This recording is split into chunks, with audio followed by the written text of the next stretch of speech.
Está grabando, ¿no? Sí, muy bien. Vale, pues...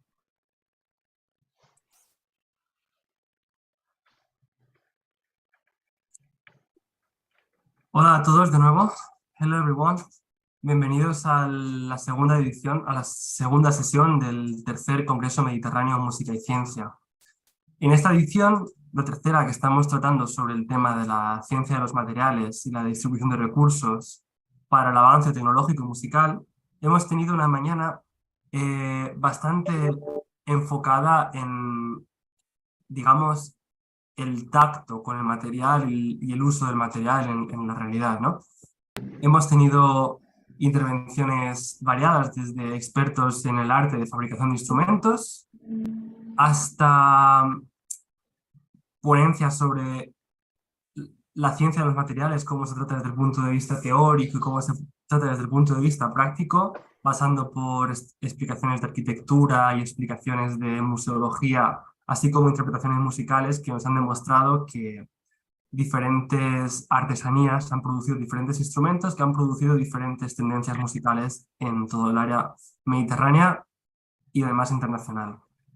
Hemos visto una interesante charla sobre el ceremín, el famoso instrumento electrónico de la Unión Soviética. Y finalmente hemos tenido una reflexión sobre sociología de la educación por parte de colaboradores del Instituto López Piñero. Agradecemos a todos los participantes y agradecemos a los participantes también de la segunda sesión. Recordamos a todos los participantes además que en el chat del Zoom podemos encontrar traducción simultánea a español, inglés y francés y valenciano.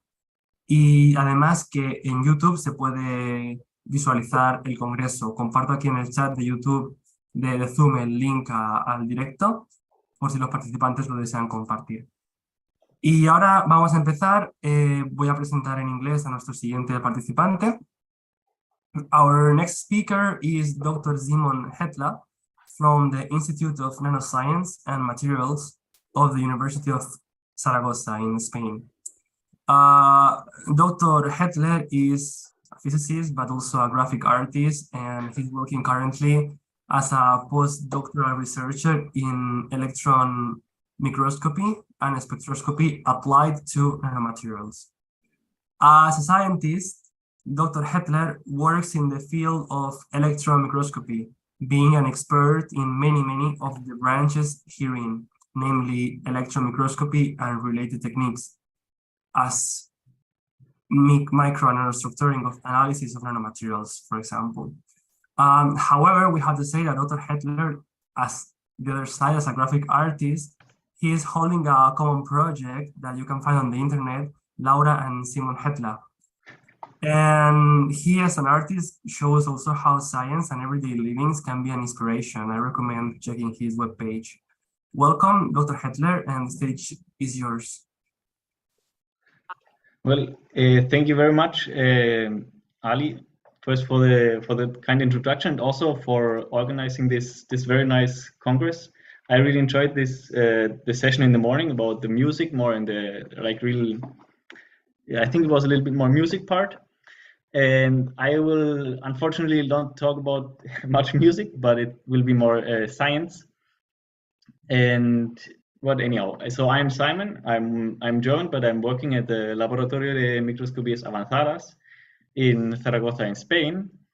And yeah, I will try to explain a little bit what we are doing in this lab. This is understanding nanomaterials or regular materials by atomic scale analysis with electron microscopy.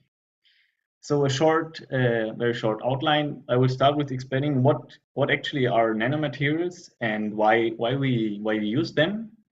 Then the second point is what is electron microscopy, why we need it for the analysis of these nanomaterials. And the third point is I will present a short application example of our recent work, where we applied these techniques for the study of a catalyst hybrid nanoparticles.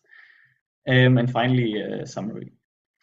So let's dive into the matter. I will try to keep it as general as possible so that everybody can understand at least a little bit of the science. And so the nanoscale, if we talk about nano, of course, this is very small. but how small it is, I will try to explain it in this slide. So 1 nanometer, if you take it in a mathematical way, it's a billionth part of a meter. So you have 9 zeros here and 1 1 in the final. If you write it in scientific notation, this is 10 to the minus 9 meters. Now we'll go down here from the millimeter scale, which is 1 to the minus 3, down to the nanometer scale. And I have a few examples here of these different sizes. So as we have a music congress, if you have a string of a guitar, especially if you have an electric guitar, the highest string can be very thin, and it's below the millimeter scale. So this is something we can still feel and also use very much, and it's already quite small in the millimeter range. If we then go down to something which we still can feel with the hands and also see, is hair, and this already has a size of below 100 micrometer, usually between 50 and 100 micrometer here in an electron microscopy image. If we decrease further, we can go to single cells, which are is essential for any living being. For example, here an image of onion cells, which are actually quite large, but there are cells which can be only a few microns or a few 10 of microns in size.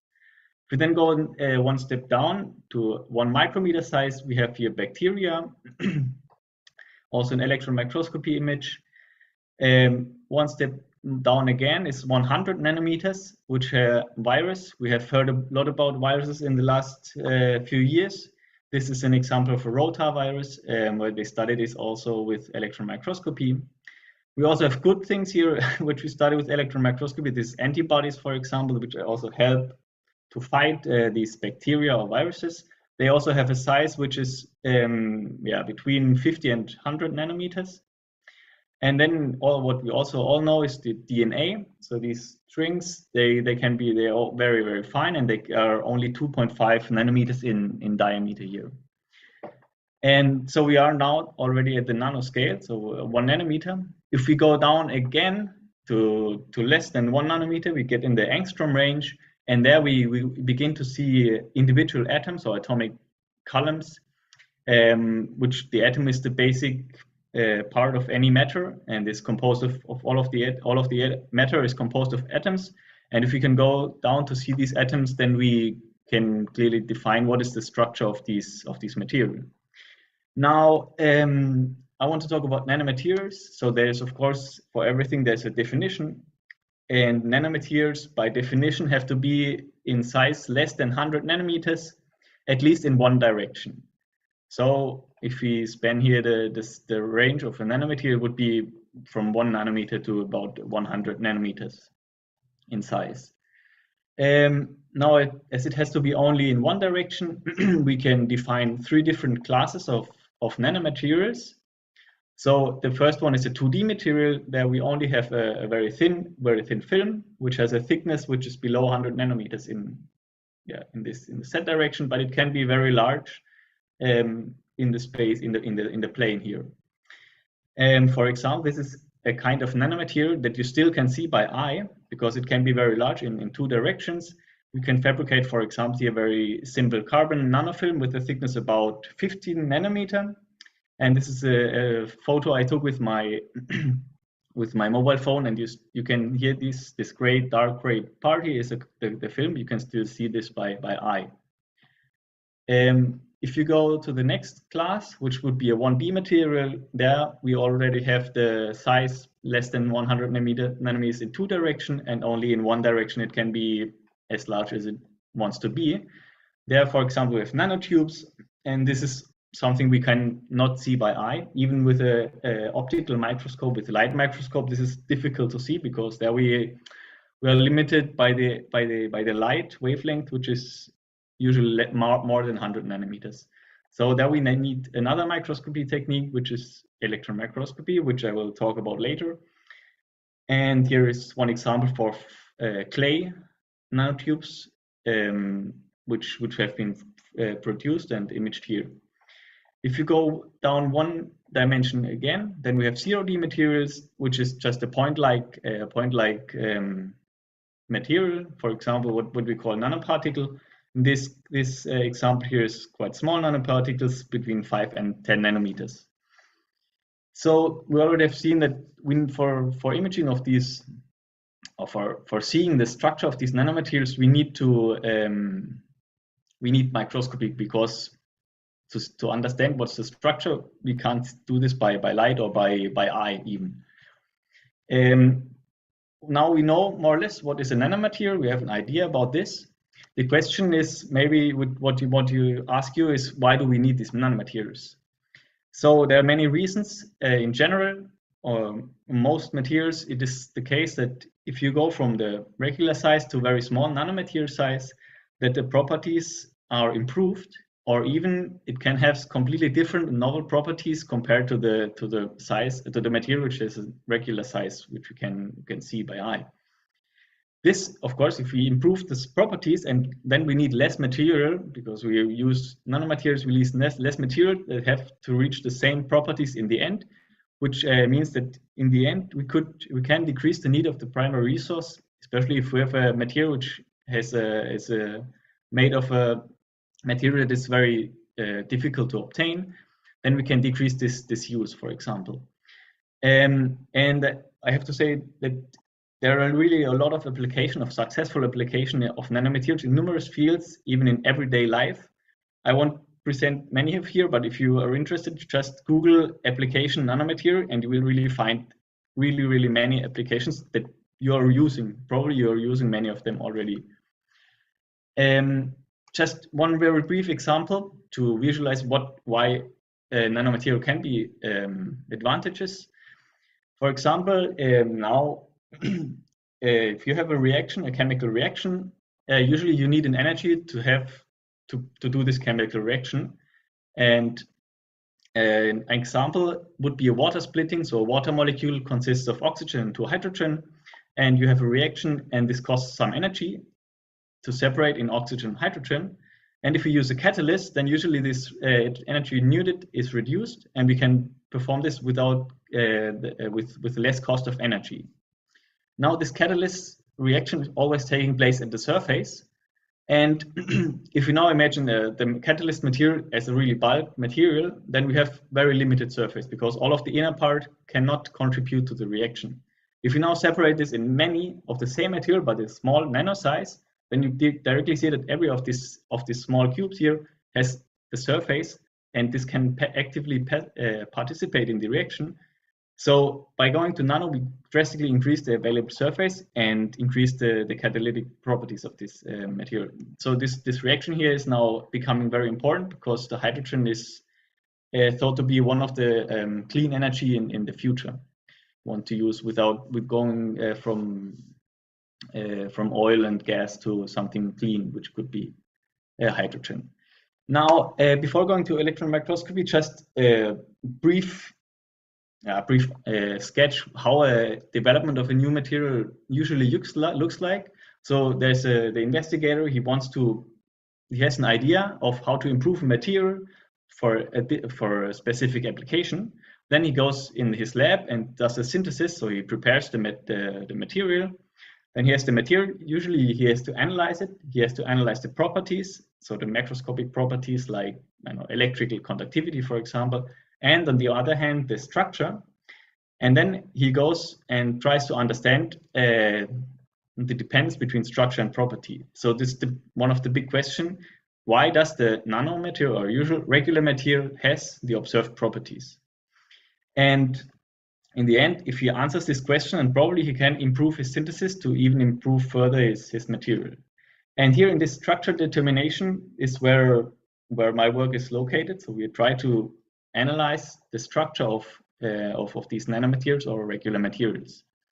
And if we have a nanomaterial which is very small, and we want to really know the structure, I mean, the nanomaterials, you have 10 nanometers, then you have only a limited number of atoms in there. And if you want to see the structure, you need to see also below the nanometer scale, and in best case with the individual atoms. And there are a few techniques, or there are really many techniques to analyze the structure, but electron microscopy has the advantage to really directly create images where you see the atoms located in your sample. So this is an image of one of the microscopes we have in Zaragoza. It's quite big and it's also very complex. It has a lot of lenses in there, but I won't go into detail, just explain what's the basic principle of this microscope. I will explain what is called the scanning transmission electron microscopy. I don't care much about the name.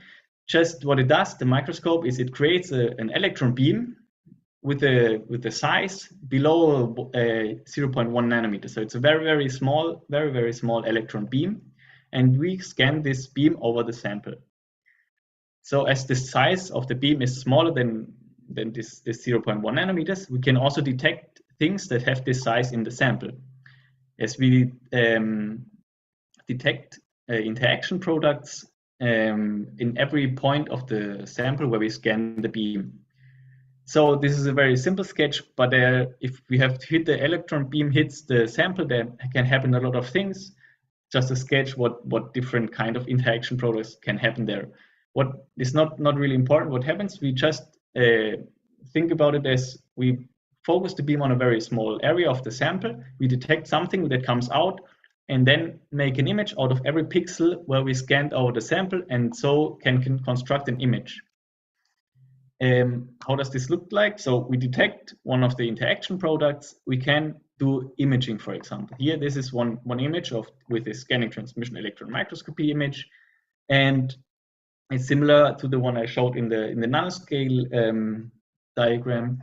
And you can see here bright spots over dark background, and all of these spots here, all the smaller spots here below, they correspond to individual atomic columns. So if you go in the direction of this image, every spot corresponds to one atom or one atom column in the sample. So we can identify all these atoms, and because we know what elements in there, we can say, okay, this is the structure, whatever. In this case, it's yttrium sulfide and tantalum disulfide, but it's not important what is in this case. Just we can image the sample below with a subatomic resolution. We can identify all the atoms in the sample and then create the structure of it. We say, okay, this atom sits here in this crystal.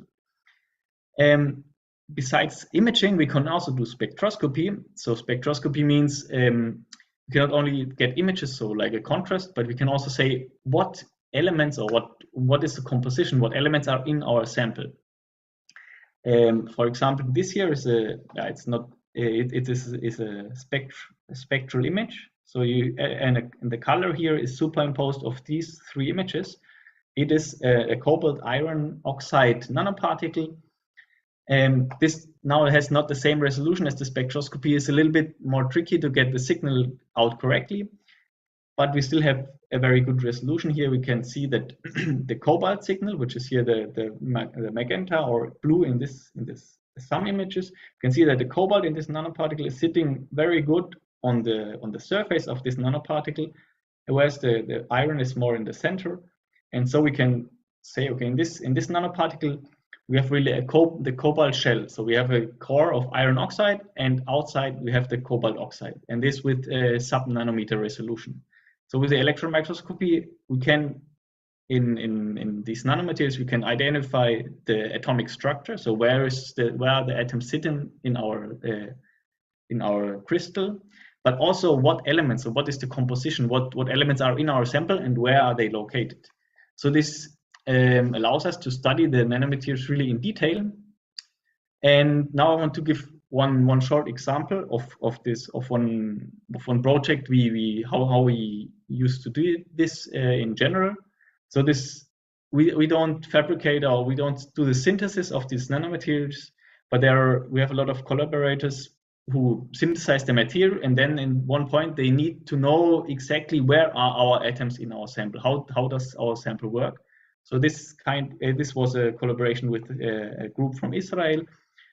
They used a molybdenum disulfide, which is a promising catalyst for water splitting. So the reaction I explained before, and they fabricated a hybrid structure between a copper-based core, so a core nanoparticle, and they put around this molybdenum disulfide and studied the catalytic activity. So how well does this hybrid separate the iron, hydrogen from the oxygen of our water molecule. And then they sent us to us and asked us, what is the shape and what is the composition of such a hybrid? And when we studied this in from spectroscopy, so we saw that in the core, we have copper and sulfide. So we could say, okay, we have copper and sulfide in the core. And around there, we can see a nice shell of molybdenum, which also we showed that this disulfide. And in the imaging, we can clearly see, okay, we see all these lines here, which correspond to the crystal structure. So that the atoms are arranged in a certain order. And so we see this contrast here. And we see in the shell, so this is from the molybdenum, the contrast, we can see, okay, here we have two layers of this molybdenum disulfide, here only one. And in this example, we can see that we have up to 4 or 5 layers of this molybdenum disulfide sitting on top of our nanoparticle. And this, we answered their questions, and they could explain with these results the improved catalytic activity their structure had. And well, in general, this is how it works. So they send us the samples, they ask the question, they want to know shape and composition usually, and we image and do spectroscopy and try to answer their question. So to sum up, I try to show you that the nanomaterials, they open up novel or improved application in numerous scientific areas. However, if you want to understand why these nanomaterials work the way they do, it's essential to do a detailed analysis of these nanomaterials to understand really the structure and the properties they have. So this interplay between this. And one very good mean of doing this analysis is atomic resolution study by electron microscopy and spectroscopy. And so this allows to determine the structure and composition. Now I want to spend just 1 minute to explain that in this electron microscopy there exists a platform which in Spain, which is called ELECMI. And ELECMI is a network of 4 different institutes in Spain, from Zaragoza, from Madrid, in Cadiz, and in Barcelona. And this opens the infrastructure, so electron microscopy, but also different infrastructure for analysis of material to the public. So anyone, any scientist in a public or private sector in Spain, but also international, who needs this analysis from electron microscopy or these techniques, they can write a proposal and send this to ELECMI, and then based on the scientific quality, they decide if they get access or not. And then if you get access, then the ELECMI, the scientists, they study your material and give you feedback on your material. So I think also one of the themes of this Congress is that to really share the resources. I think this ELECMI initiative, which is also sponsored from the governments of Spain and also of the regions, I think is really a really good idea to have it available for a broader for a broader public. And finally, just to acknowledge so I'm not doing all of this on my own. We have a lot of collaborators from international, from different countries. This is our group, my boss Raúl Arenal, and other postdocs, and also we have some visitors from time to time in Zaragoza.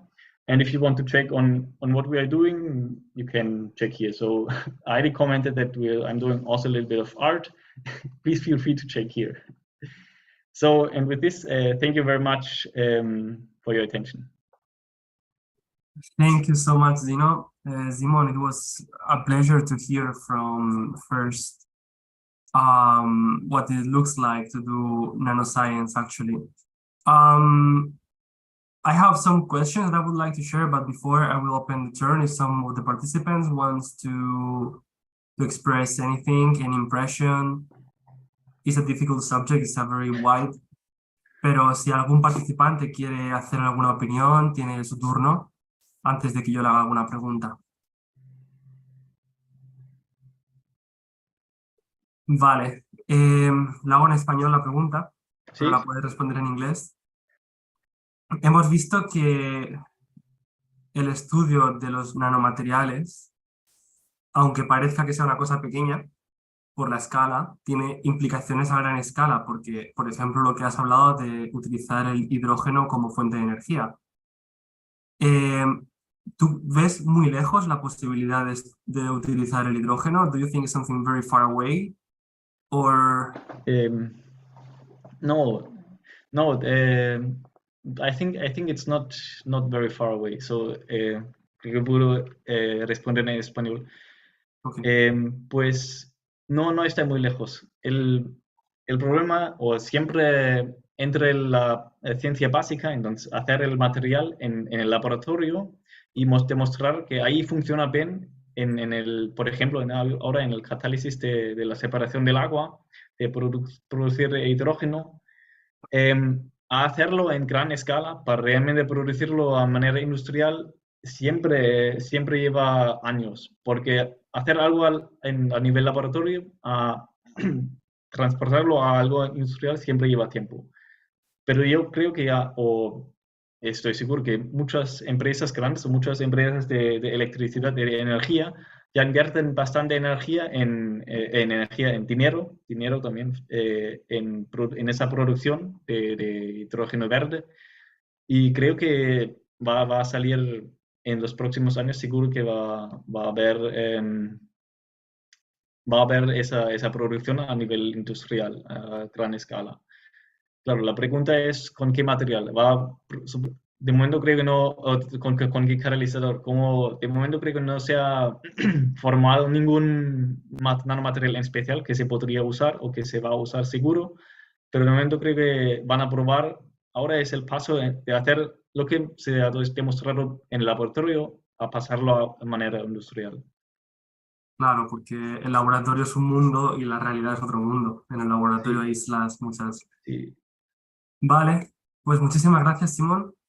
Thank you very much. Y le voy a dar el paso a la siguiente participación. Ha sido un placer contar contigo y nuevamente, si no hay más preguntas, cambiamos el siguiente. Ahora continuamos con la ciencia y traemos a un científico desde la Universidad de Sarajevo. El doctor Simon Hetler nos hablaba de nanociencia. Si vamos un nivel más abajo, entramos en la física atómica y molecular.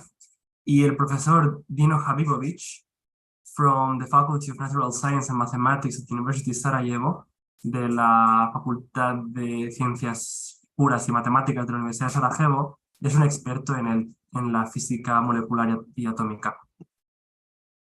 No voy a decir más sobre su trabajo porque nos ha cedido una entrevista en exclusivo para el Congreso que también ayuda a reflejar cómo es la situación de la ciencia en países que no tienen acceso a recursos para desarrollarla. Por ejemplo, la ponencia de Simon Hetler nos ha enseñado que existe una red de universidades que tienen una infraestructura de microscopía que permite que otras universidades o otros centros que no lo tienen puedan aprovecharse de ello. Esto permite ver que la ciencia se puede hacer diplómata y un poco también lo vamos a ver ahora con la entrevista de Dino, que nos va a ilustrar también cómo es la situación de la ciencia en Bosnia y Herzegovina. Así que por favor demos paso al siguiente vídeo, a la entrevista de Dino.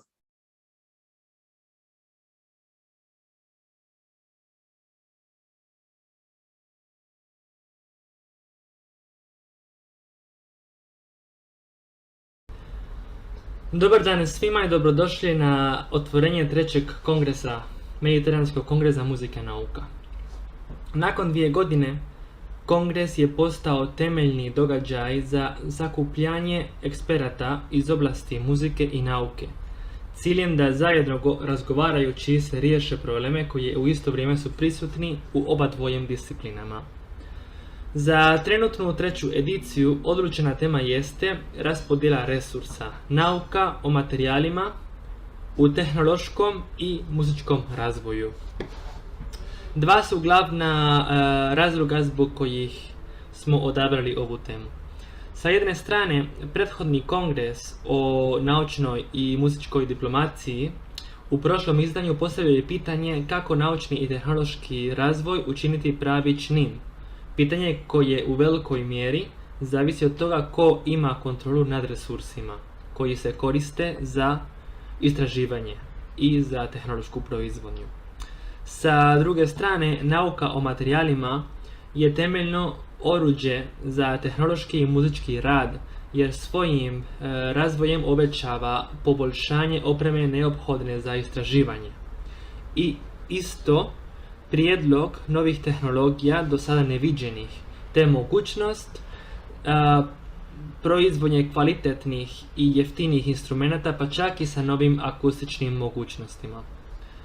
Danas se nalazimo sa profesorom Dino Habibovićem, viši istraživač i viši asistent na Univerzitetu u Sarajevu. Stručnjak za istraživanje teorijske fizike, interakcije, svjetlost i materija. Dobar dan. Dobar dan, kolega Ali. Htjeli smo da se predstavite. Vi ste člana grupa za istraživanje SAMOFIS. Koja je glavna opća tema istraživanja ove grupe i koji je njegov doprinos općoj nauci? U redu, znači, kao što ste rekli, ja sam uposlenik Prirodno-matematičkog fakulteta Univerziteta u Sarajevu, radim na odsjeku za fiziku i evo prije mjesec dana sam izabran u zvanje docenta, tako da više nisam viši asistent, sad sam docent na oblasti teorijska fizika. Član sam naučno-istraživačke grupe SAMOFIS, čiji je voditelj akademik profesor dr. Dejan Milošević, i naime ta grupa se bavi istraživanjem interakcije laserskog zračenja i materije, najšire rečeno. Specijalno ispitujemo kakve sve procese možemo da indukujemo pomoću laserskog snopa na različitim atomima ili molekulama. Naravno, to su ne samo procesi koje možemo da indukujemo, nego isto tako i neki procesi koji se mogu odvijati bez prisustva laserskog polja, ali su modifikovani samim laserskim poljem. Sad, generalno govoreći, radi se o nelinearnim procesima, znači odgovor atoma ili molekule je nelinearan i naravno osnovni cilj, odnosno osnovna motivacija za ispitivanje tih procesa je da pod jedan spoznamo detaljnije fiziku koja je na neki način prisutna u tim procesima, fiziku koja objašnjava te materijale, atome, molekule i slično, a iz drugog razloga što pomoću tih procesa možemo generisati, recimo neke koje mogu nam poslužiti kao koristan alat za ispitivanje nekih drugih novih procesa. Evo čisto kao jedan kratak primjer, jedan od tih procesa je generacija viših harmonika koji omogućava da generišete eliptički polarizovanu svjetlost. Ta eliptički polarizovana svjetlost se koristi u različitim primjenama, specijalno ispitivanje magnetnih osobina materijala, ispitivanje kiralnih osobina molekula i tako dalje. Znači, naš proces nam daje, odnosno omogućava generisanje alata pomoću kojeg ispitujemo neke nove procese. U zemlji koja je proizvodila veliki broj uspješnih fizičara, želja za studiranjem fizike izgleda sve manja. Koje su budućnost za bosansko-hercegovačke studente koje domovina pruži i kako studenti gledaju na budućnost? Zaista, kad je to tema vašeg pitanja, izuzetno je teško govoriti o tome. Naime, činjenica je da evo, kad sam ja bio student prije nekih 10-15 godina pa do danas broj studenata konstantno opada. Istina, poneka godina se desi da imamo nešto veći broj studenata, ali kad pogledate tu cijelu sliku, taj broj studenata opada. Šta je osnovni razlog? Ja vam mogu samo reći neko moje mišljenje šta je osnovni razlog, a to je da je trenutno u Bosni i Hercegovini studij fizike neperspektivan studij. U Bosni i Hercegovini. U kojem smislu? Mislim u smislu da neko ko završi fiziku ima relativno ograničena radna mjesta. Gdje taj čovjek može da radi? Sad ćete vi meni reći, pa šta ovaj čovjek priča u svijetu, fizičari rade na najrazličitijim pozicijama, tačno, međutim u Bosni i Hercegovini broj tih pozicija je jako mali. Znači vi imate situaciju da, tačno je, da mi imamo studente koji rade u raznim institucijama, rade u kliničkim centrima, rade u domovima zdravlja, rade u bankama, rade u institutima za mjeriteljstvo, ali generalno broj tih studenata i broj tih radnih mjesta je mali. Većina studenata koji u Bosni i Hercegovini završavaju studij fizike radi u osnovnim i srednjim školama. I to je jedno divno zanimanje. Ja moram reći da ja kad sam upisao studij sam želio da budem profesor u srednjoj školi, Međutim, vi morate prihvatiti da veliki broj naših studenata ne želi da radi sa djecom, ne želi da radi u osnovnim i srednjim školama. Za takve situacije, za takve studente prilično je teško da nađu da nađu radna mjesta, mi to kažemo u struci, znači da zaista budu inženjeri fizike. To je jedan problem koji je, ja bih rekao, od rata prisutan pa sve do danas i to je nešto što nama i studenti često kažu. Ja često imam informaciju od studenata, profesore, ja radim ovdje, zalažem se, učim se, trudim se, a na kraju ću završiti na radnom mjestu koje ne volim i za koje se u principu nisam ni obrazovao. Uglavnom, obrazovao sam se za inženjera, a završit ću da radim kao profesor. Mislim da je to glavni razlog što imamo jako mali broj studenata, jer, pazite, mi imamo jednu grupu studenata koji su izvrsni studenti, koji su daleko nadprosječni studenti i kojima nije problem taj mali broj radnih mjesta zato što imaju u planu da po završetku studija napuste Bosnu i Hercegovinu i svoj studij ili eventualno zaposlenje potraže u nekoj drugoj evropskoj, a vrlo često i nekoj drugoj zemlji van Evrope. Znači, ti studenti zaista postoje i mi svake godine imamo grupe i grupe studenata koji napuštaju Bosnu i Hercegovinu. Ali za one prosječne studente koji bi željeli da ostanu u Bosni i Hercegovini i koji bi željeli ovdje da rade, broj prilika je, moramo priznati, jako mali. Važno je napomenuti, ne kažem da prilika nema, ima prilika, imamo brojne naše studente koji su se zaposlili u struci u Bosni i Hercegovini, ali opet broj takvih je mali. I ta neperspektivnost na neki način dovodi do toga da broj studenata opada. Koje su glavne potrebe u Bosni i Hercegovini za pravilan razvoj nauke i koji su glavni izazovi Bosne i Hercegovine pristupa resursima? U redu, ovo je sjajno pitanje. Ja bih rekao da za razvoj nauke postoje dvije stvari na koje treba da se obrati pažnja i koje trebaju da se unaprijede da bi zaista dobili, da bi postigli taj neki razvoj nauke, da bi se vratili na taj jedan pravi put. Prva stvar jeste da je neophodno povećati ulaganja u nauku. U Bosni i Hercegovini se danas jako malo izdvaja za nauku. Vi morate shvatiti da Bosna i Hercegovina ima vrlo kompleksnu strukturu. Znači, radi se o dva entiteta, jedan entitet je podijeljen na 10 kantona i nauka je vrlo često, nekad je, kako bi rekao, u federaciji za nauku je zadužena i sama federacija i svaki od 10 kantona pojedinačno. I to je sve na neki način decentralizirano, sve je na neki način razuđeno. Međutim, bez obzira na to nije prepreka da se ulože veća sredstva u nauku. Znači, broj 1, veća ulaganja.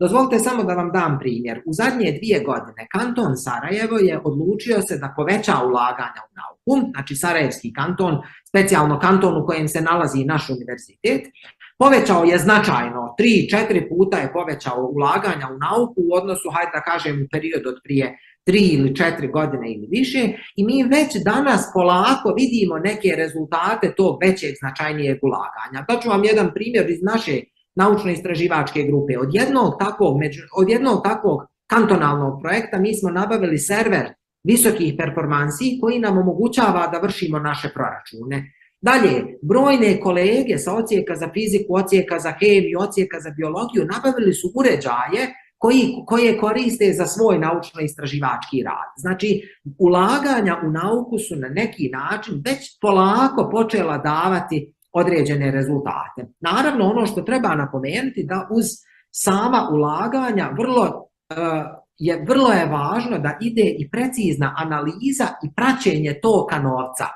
Znači, nije dobro da vi samo obezbijedite sredstva, nego vi morate kasnije da pratite i kako se kreću ta sredstva. Da li su ona zaista utrošena za nabavku opreme, da li su ona zaista polučila, recimo, da neko završi doktorat, da neko završi magistarski, da se objavi određeni broj naučnih članaka u prestižnim međunarodnim časopisima. Znači, mislim da koliko je važno to ulaganje, da isto tako važno i praćenje toka novca, znači kako se taj novac troši u koje svrhe, da li je sve transparentno i slično. To je prva stvar. Druga stvar koja treba da se uradi ovdje, da se, ja bih rekao, teža od prve, da bi se vidio zaista naučni napredak, jeste da se promijeni zakonska regulativa. Mi sad imamo zakon, je usvojen novi o visokom obrazovanju, koji je praktično ništa specijalno bolji u odnosu na onaj koji je bio na snazi do nedavno. Evo, još je na snazi, tek za nekoliko dana će novi stupiti na snagu. Znači, pazite, promjene, reforme visokog obrazovanja su nešto što definitivno nije jednostavno. To je veliki posao. I što je glavna stvar jeste da akademska zajednica se vrlo često opire takvim promjenama. Zašto? Pa zato što ako je zakon, da kažem, labav, ako su uslovi za napredovanje relativno jednostavni, akademska zajednica uživa u tome, uživa u tom privilegovanom položaju. Znači, jednostavno napravit će nekoliko radova koji mogu biti objavljeni bilo gdje, nije uopšte važno kakav je časopis, nije uopšte i napredovat će i uživat će i dalje u tim privilegijama. Međutim, to ne dovodi do napretka u nauci. Pravi napredak ćete postići onda kada nametnete stroga pravila za napredovanje akademskog osoblja, kada pod navodnike natjerate akademsko osoblje da radi svoj posao. Danas imamo jednu poražavajuću činjenicu da, ja ću se sigurno, ne smijem govoriti o procentima, ali sigurno većina uposlenika univerziteta u Sarajevu se malo ili nimalo bavi naukom. Znači, objavljuju se u nekim predatorskim časopisima ili se objavljuju u nekim lokalnim časopisima naučni članci, ali pazite, zakon to dozvoljava. Mislim da kada se zakon promijeni, ali ne da se promijeni kozmetički kao što se je sad promijenio, nego da kad se zakon suštinski promijeni i natjera akademsko osoblje da se bavi ozbiljnom naukom, da ćemo tada imati tek naučni napredak. Samo jedan primjer, ja sad ne mogu o godinama govoriti, ali Margaret Thatcher je u Velikoj Britaniji napravila jednu takvu reformu gdje je sa ciljem ojačavanja naučnih institucija. Vjerujte, i tamo se i akademska zajednica opirala tim promjenama, ali je jednostavno vlast nametnula tu reformu i vi šta imate danas u Velikoj Britaniji? Imate zapravo da je centar izvrsnosti. To je jedan centar znanja, centar izvrsnosti, centar nauke. To je ono što je potrebno nama da bi, naravno, uz veća ulaganja. Znači, veća ulaganja i stroga pravila za napredovanje akademskog osoblja. Da li je moguća veća interakcija između javnih i privatnih mreža u pristupu resursima, a isto za finansiranje nauka? Vidite sad nešto, ja vam mogu odgovoriti na to pitanje samo sa aspekta nauke kojom se ja bavim. Sa aspekta fizike to naravno može da bude slično i sa hemijom, eventualno biologijom, znači tih nekih prirodnih nauka, međutim za ostale nauke, društvene nauke, humanisti, nisam siguran kako tamo funkcioniše. Naime, ovdje je situacija sljedeća. Istina, u Bosni i Hercegovini mi kao glavne financijere naših projekata od kraja rata pa do danas imamo vlade na različitim instancama. Specijalno radi se o vladama datog kantona, u našem slučaju je to kanton Sarajevo, i radi se o vladi Federacije Bosne i Hercegovine. Znači, to su uglavnom dvije instance iz kojih mi povlačimo sredstva, odnosno apliciramo na određene projekte i pomoću tih projekata nabavljamo opremu, finansiramo odlazak na konferenciju, finansiramo, ne znam, objavljivanje članka u Open Access časopisu i slično. Što se tiče, znači, to je ono što je u našoj, ja koliko znam na odsjeku za fiziku, mi uglavnom se oslanjamo na te resurse za dobivanje određenih sredstava.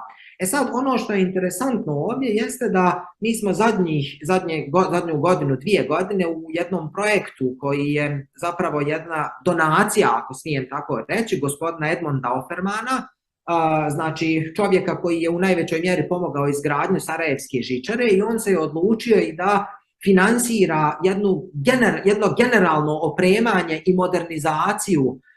modernizaciju odsjeka za fiziku u Sarajevu. Tako da, međutim, to je i dalje donacija, znači to i dalje nije neka veza sa privatnim financijerima.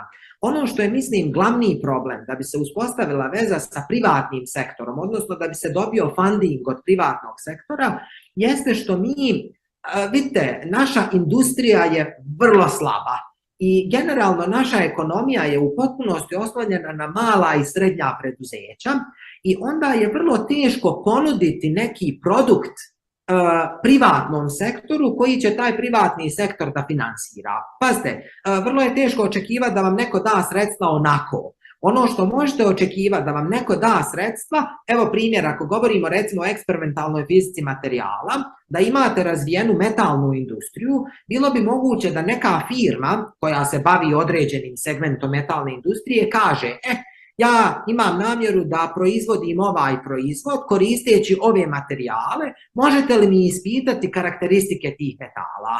I mi dobijemo uzorke, napravimo analizu i vratimo tu analizu njima, a na osnovu toga dobijemo određena sredstva. Kod nas, nažalost, toga nema. Pazite, to je u potpuno, industrija u Bosni i Hercegovini je vrlo slabo razvijena posle rata, tako da mi na fizici barem se skoro nikako ne oslanjamo na taj privatni sektor. Ključno bi bilo da se na neki način to pokuša promijeniti i ono što bi ja možda istakao, da i pored činjenice, znači nemamo industriju, ok, ali ono što bi moglo da bude od pomoći jeste pristupanje i apliciranje na različite međunarodne projekte. Naime, Bosna i Hercegovina nije u Europskoj uniji, međutim, nizom sporazuma koji su potpisani, hajde da kažem, u prethodnih 10 godina, mi imamo pristup brojnim evropskim fondovima i jedino što je potrebno jeste da se aplicira, pazite, to jeste, natjecanje tu je izuzetno izraženo, znači bit će jako puno aplikanata, međutim, ako ne aplicirate, zaista ne možete ništa ni dobiti. Znači, ono što mislim da je rješenje prije povezivanja sa privatnim sektorom, zato ćemo još malo pričekat, barem mi na fizici, ali rješenje je da se aplicira na različite međunarodne projekte i da se na taj način obezbijedi finansiranje određenog naučno-istraživačkog projekta. Hvala vam puno na odgovorima i nadamo se da ćemo biti u stalnom saradnju sa vama i sa našim dragim profesorima iz Prirodno-matematičkog fakulteta Univerziteta u Sarajevu. Hvala vam na pozivu, Ali.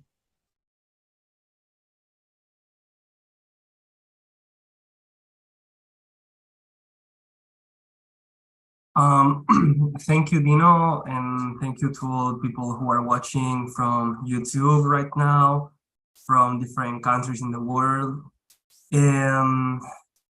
Pronto le mandaremos al señor Dino la entrevista y los comentarios que nos deja la gente. And now we will continue with our next speaker. But before that, are there any questions? ¿Hay alguna pregunta? Any comments, any discussion about the interview, alguna discusión por la entrevista, algún comentario, todo es bienvenido. Vale. Okay, so if there is no question, we can continue to our next speaker.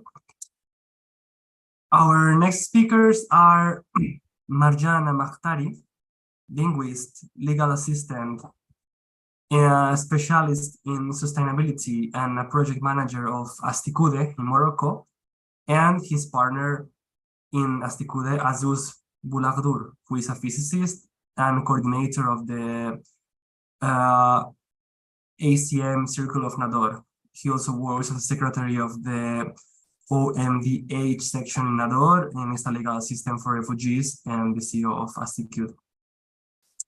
They both will give us different talks about different projects, but just to make a few words on the topic, Astikude, or from the name Tisanganese Association for Culture and Development, is a Moroccan association which aims to achieve inclusive, egalitarian, and equitable access to political, economic, and cultural decision-making.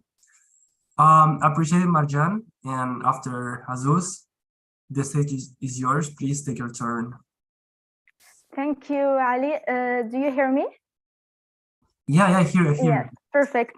So hello, everyone.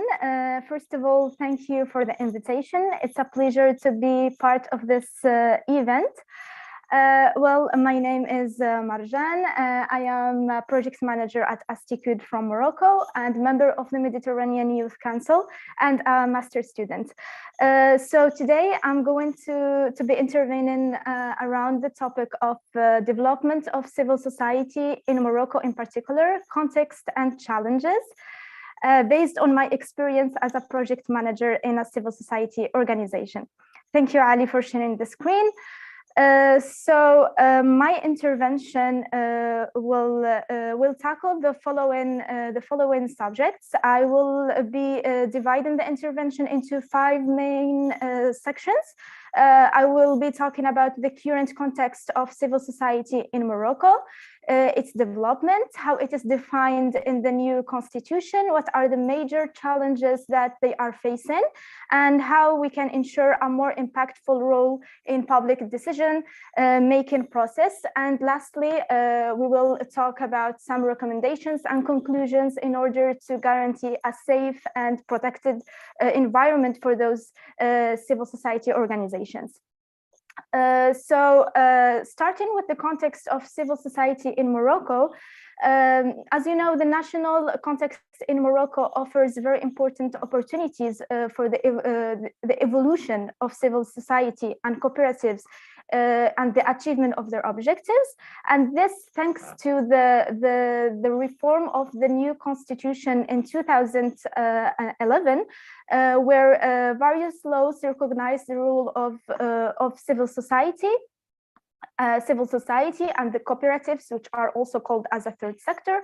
And also the new development model reserves a significant place for for this sector in order to play their leadership roles.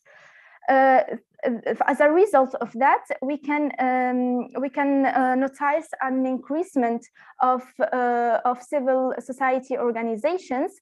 Can you pass, please, Ali? So yes, as it is illustrated in the picture, there is the number of civil societies organization exceeds 160,000 organization, according to the minister in charge of relationship and civil society and parliament. So as you can see, the number is increasing from 2000 till 2019. And of course, this following to the independence of Morocco in 1956, and by the way, today is the Independence Day in Morocco. So the development of civil society has largely hampered by restrictive and also authoritarian policies, and it was only during the 90s where Morocco relaxed its laws and that are related to the freedom of associations. So as a result of this, we notice a significant increasement and a significant increase of civil societies organizations during the last or recent years.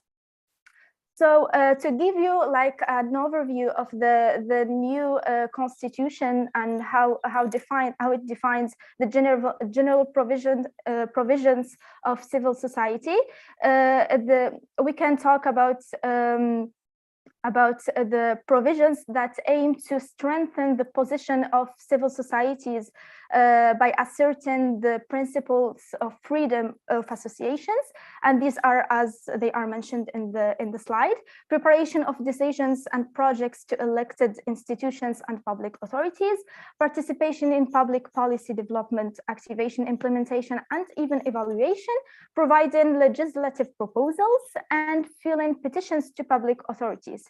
This, like years ago, it was not that much easier or possible, but after the constitution, it's really clear, defined, and as it is mentioned. And okay, next slide, please.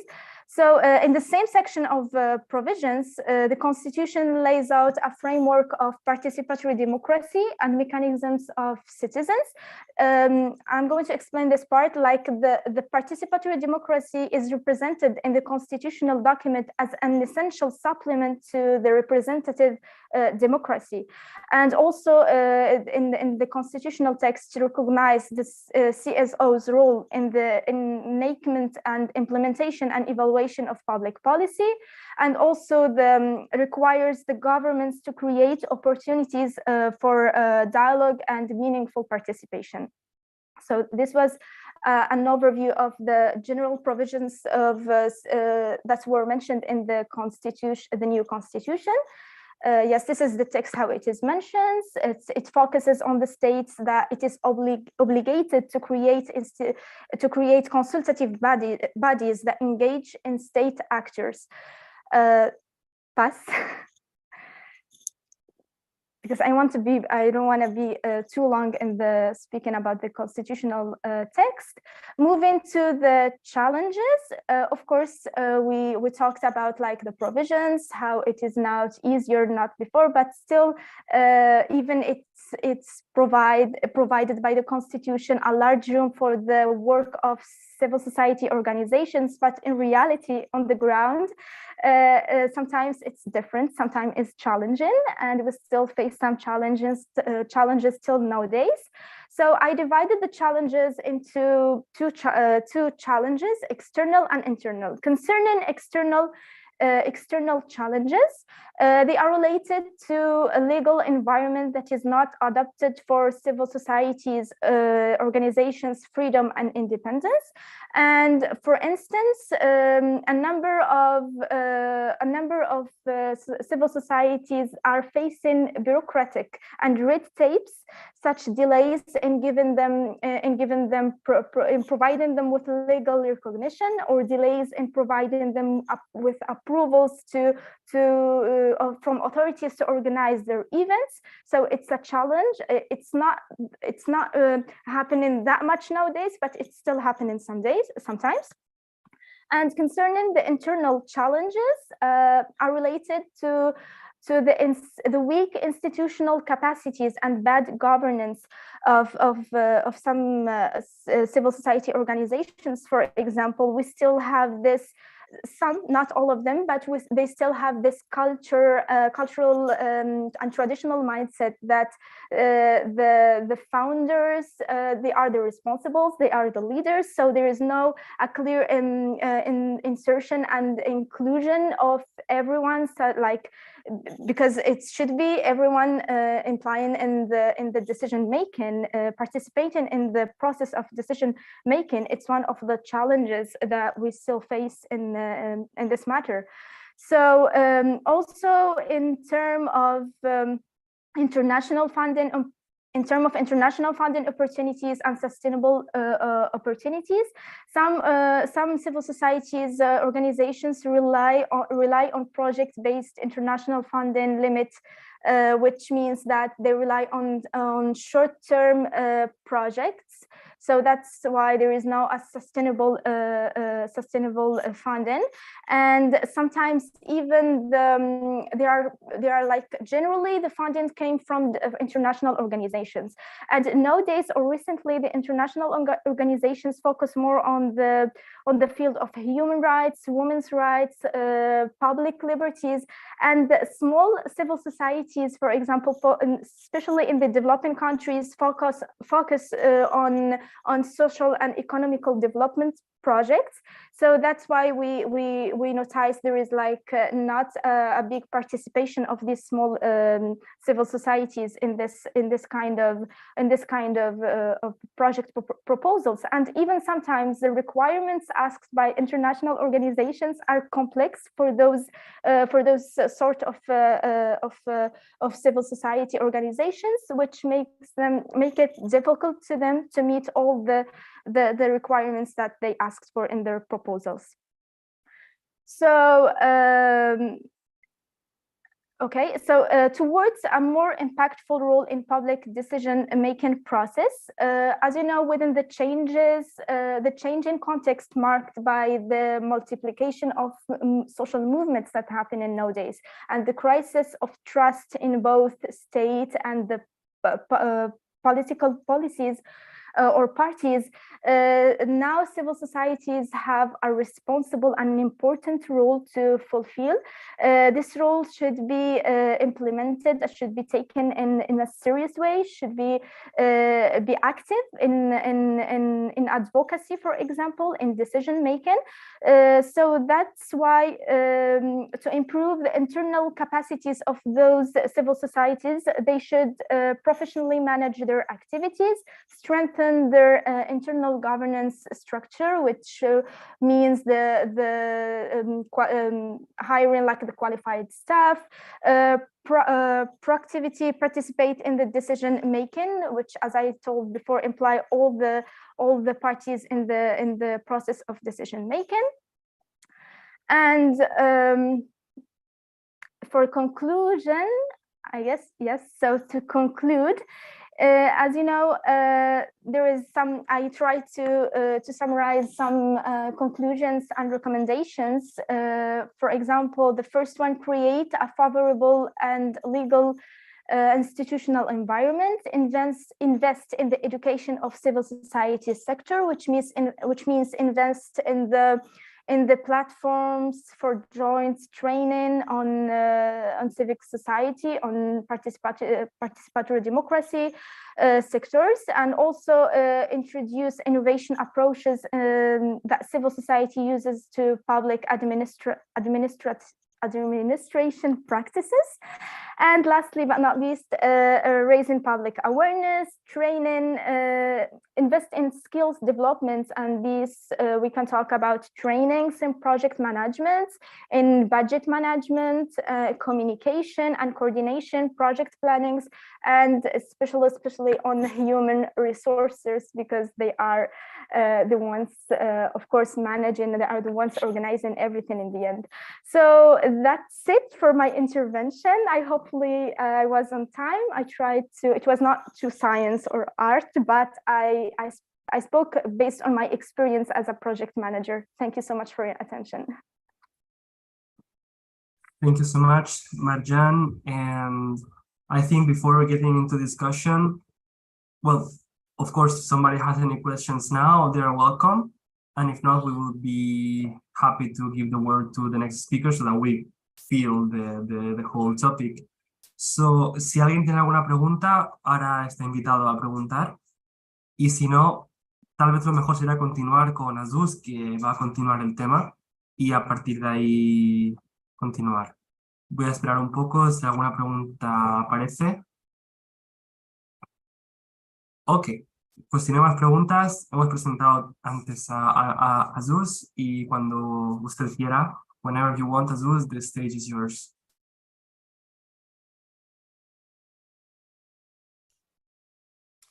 Hola, buenas tardes.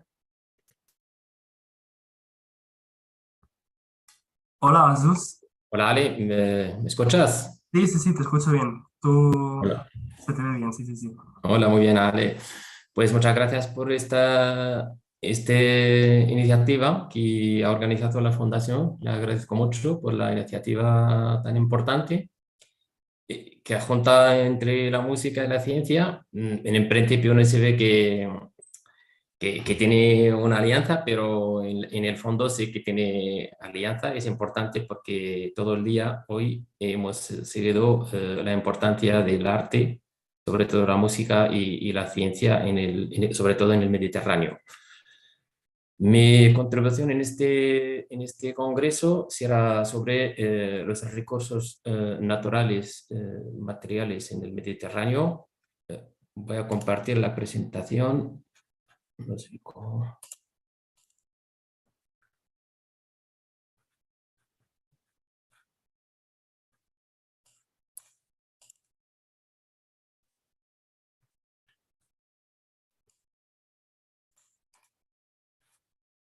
¿Ale, se ve la presentación? Sí, bueno, ahora mismo no se ve la presentación, se ve tu escritorio. ¿Se ve? Se ve el escritorio, no se ve la presentación. Ah, vale. Se ve que has compartido el escritorio solo, no has compartido la pantalla entera. Vale. Voy a intentar un minuto, por favor. Si ahora cualquier ventana que abras no se verá, a lo mejor yo te aconsejo que cierres la compartir, abras el archivo y luego compartas. Vale. Entonces, primero abre el archivo y cuando lo tengas abierto ahora le das a compartir. Y en compartir pantalla te saldrá aquella pantalla que vas a enseñar.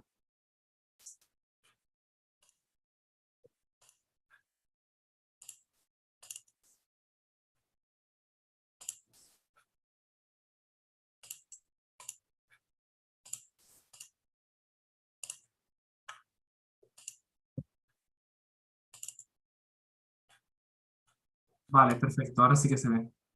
Ahora sí. Pero se ve en pequeño, todavía no se ve en pantalla completa. Vale.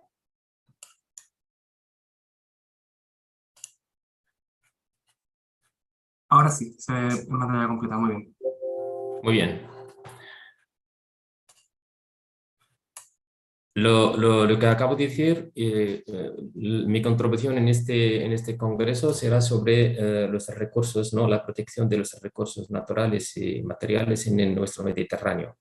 La presentación la tengo en francés, así que voy a hacer la presentación en francés. Au début, je remercie la Fondation de l'Assemblée des citoyens et de la citoyenne Méditerranée pour cette occasion de permettre aux citoyens en général et aux spécialistes de parler soit de la musique et de la science. Ça va nous permettre peut-être d'ouvrir un dialogue, ça va rester, même si ça va finir le congrès, mais ça va rester pour toujours, pour qu'on puisse échanger nos points de vue entre tous les gens qui s'intéressent et qui donnent l'importance à notre bassin méditerranéen. Donc, en ce qui concerne la situation des ressources actuelles et risques, j'ai illustré à la base d'une étude diagnostique qui a été effectuée par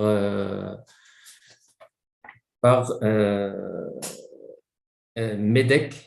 C'est un rapport sur la situation actuelle et risques pour le futur en Méditerranée. Donc, pour parler des ressources en général, il faut d'abord parler des facteurs du changement environnemental. Comme tout le monde sait actuellement, on a un grand problème des conséquences des changements climatiques. Et vu que la Méditerranée est devenue vulnérable, donc après, parmi les zones, ou parmi des zones géographiques vulnérables dans le monde, c'est la Méditerranée, soit la mer, soit les terres, soit les zones côtières.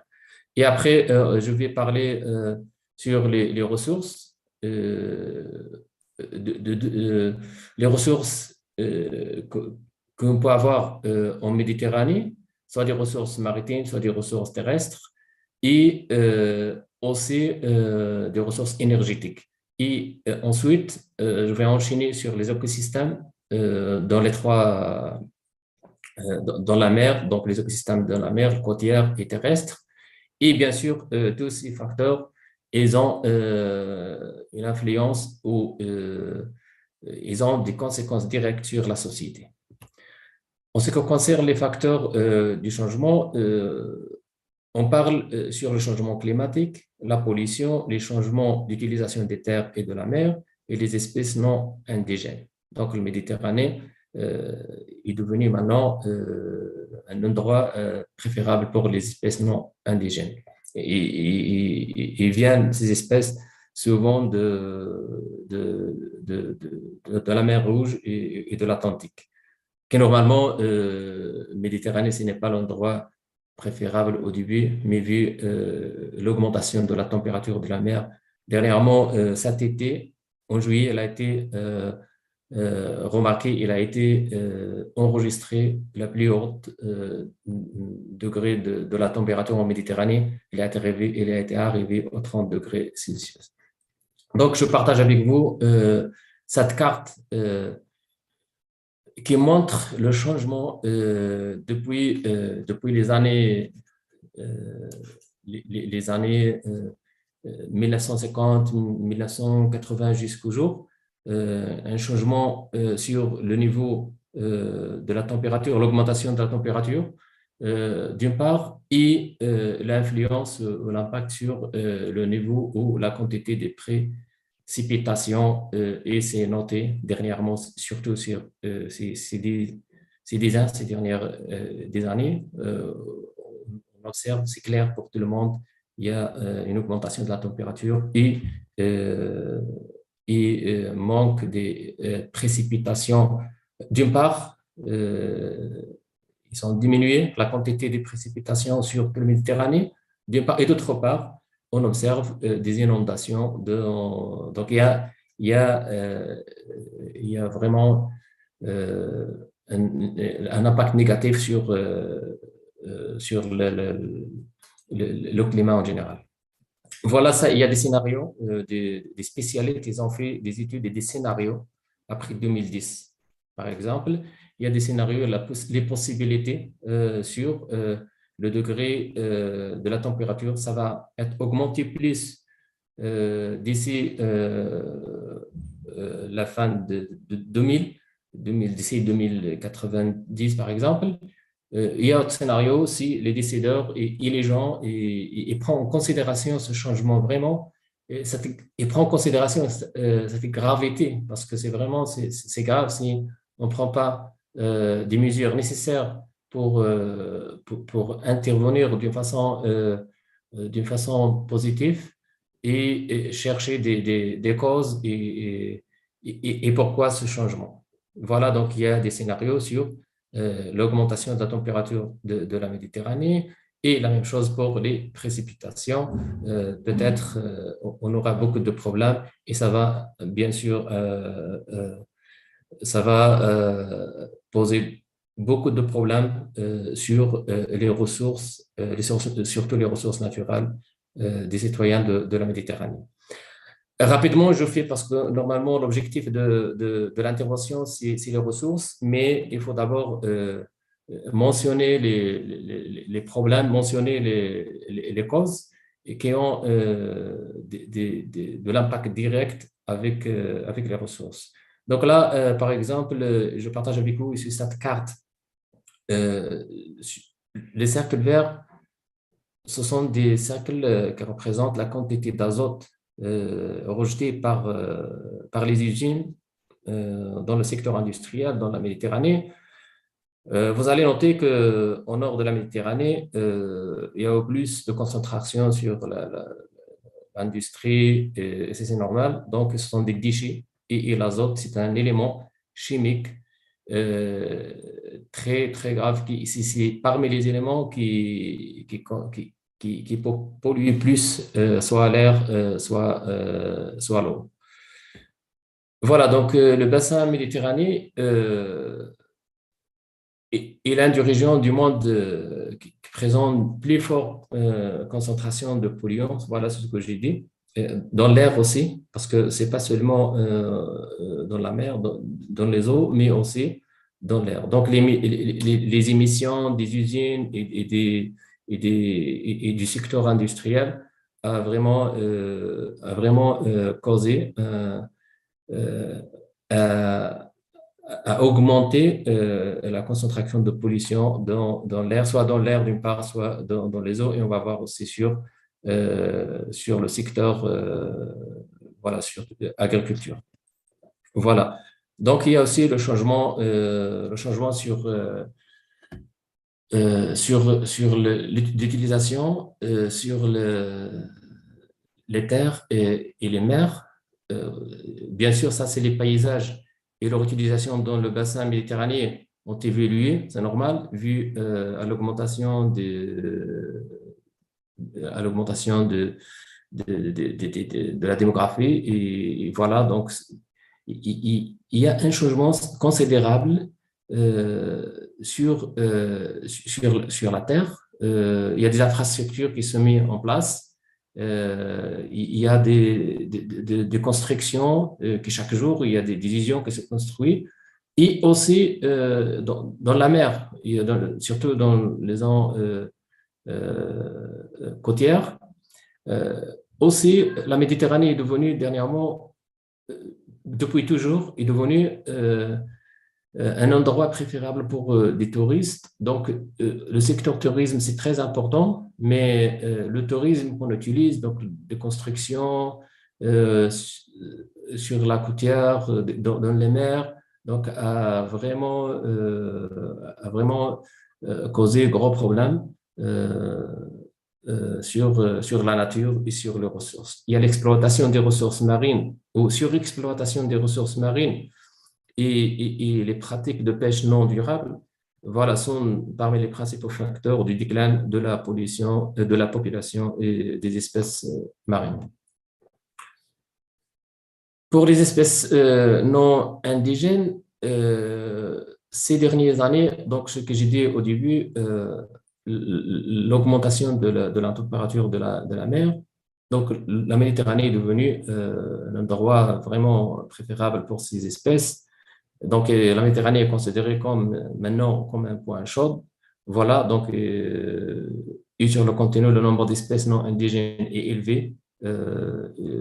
Dans les écosystèmes modifiés par l'homme, c'est toujours l'homme le facteur qui contribue malheureusement de façon négative et qui a permis à ces espèces maintenant de se concentrer sur notre bassin méditerranéen. Donc voilà, c'était juste un résumé pour comprendre les causes qui sont en liaison avec les ressources directes. Donc quand on parle des ressources, on parle des ressources des eaux, de l'alimentation et de l'énergie. Donc, pour l'eau, en Méditerranée, selon les études qui sont faites, donc, on trouve les rives de la Méditerranée, le nord de la Méditerranée, ça veut dire l'Europe, et le sud, le Nord-Afrique et l'Est. Donc, dans le schéma à droite, vous allez noter que l'utilisation des eaux est différente d'une zone à l'autre. Par exemple, le nord utilise les eaux pour l'industrie et le refroidissement plus, mais pour le sud et l'est, on utilise l'eau pour l'agriculture. Et ça, c'est normal, vu la différence entre les deux rives de la Méditerranée. Il y a une partie du nord qui sont des pays, soit des zones développées, et leur économie se base sur l'industrie au premier lieu. Et l'Est et le Sud, pour le moment, ce sont des pays pauvres de la Méditerranée que leur économie se base sur l'agriculture. Pour l'alimentation, il y a des conditions climatiques plus chaudes et sèches avec des événements extrêmes plus fréquents et intenses, combinés à une salinisation accrue des sols, à l'acidification du système océanique et la dégradation des sols, la hausse du niveau de la mer. Donc, vous allez voir après, je vais partager avec vous une image qui illustre tous ces changements au niveau de la Méditerranée. Donc, il y a toujours des problèmes à la Méditerranée, en mer et aussi sur terre. Donc, ce qui est influencé négativement sur l'agriculture et bien sûr sur l'alimentation, notre alimentation. Donc, il y a là, les spécialistes, ils ont mentionné quelques recommandations nécessaires que les décideurs doivent prendre en considération. C'était pas trop tard, il y a toujours du temps à récupérer, même que si on continue de cette façon. Mais les spécialistes et les personnes qui vraiment ils sont intéressés à aux ressources de la Méditerranée, du bassin méditerranéen. Donc, ils mettent en accent de quelques recommandations. Donc, l'adaptation du changement environnemental sera une importance essentielle pour limiter et compenser en partie les impacts du changement climatique sur le secteur alimentaire. Le système de production alimentaire terrestre a la capacité de contribuer aux stratégies d'atténuation des gaz à effet de serre en optimisant les fertilisations azotées, en améliorant la gestion de l'eau, le stockage du carbone organique du sol et la séquestration du carbone, gérant des résidus de culture et les dérivés de l'agro-industrie. Pour l'énergie, comme j'ai dit tout à l'heure, les ressources que nous avons ici en Méditerranée, ils se composent de 3 axes. Il y a des ressources maritimes, il y a des eaux, il y a de l'alimentation et aussi l'énergie qui est très importante en Méditerranée. Par exemple, depuis 1980, la consommation d'énergie primaire dans le bassin méditerranéen a régulièrement augmenté environ 1,7% par an. Donc, la Méditerranée, même ces changements climatiques, ils ont un effet négatif sur notre bassin méditerranéen, mais reste toujours comme opportunité que nous devons utiliser, l'opportunité d'utiliser les énergies hydrauliques, les énergies solaires, les énergies renouvelables que normalement, maintenant, est devenu quelque chose de très important que tout le monde parle maintenant de l'énergie renouvelable, ça va être le futur. Donc, le bassin méditerranéen présente un potentiel important en matière de production additionnelle d'énergie renouvelable sur terre et en mer. Il s'agit de l'énergie solaire, l'énergie hydraulique et géothermie et la bioénergie ainsi que la production d'énergie par les vagues et les courants. Des gains importants en matière d'efficience énergétique sont également possibles. Pour l'écosystème, on parle ici des écosystèmes marins, écosystèmes côtiers et écosystèmes terrestres. Donc, je partage avec vous cette image qui illustre le changement et des réactions. Peut-être on peut dire, bon, les physiciens disent des réactions, mais ce sont des facteurs externes et internes qui influent soit positivement, soit négativement, et tous sont liés il y a une liaison avec ces éléments, donc l'émission du carbone, de CO2, et les pollutions sur la Méditerranée. Après, il y a le réchauffement de la Méditerranée, et il y a l'augmentation ou l'élévation du niveau de marée, il y a l'impact négatif sur les côtières. Donc, c'est vraiment tout est lié. Donc, c'est les décideurs et les personnes, les chercheurs aussi, ils sont censés d'approfondir des études et de tracer des stratégies pour que notre Méditerranée, ça va pas être pour le moment.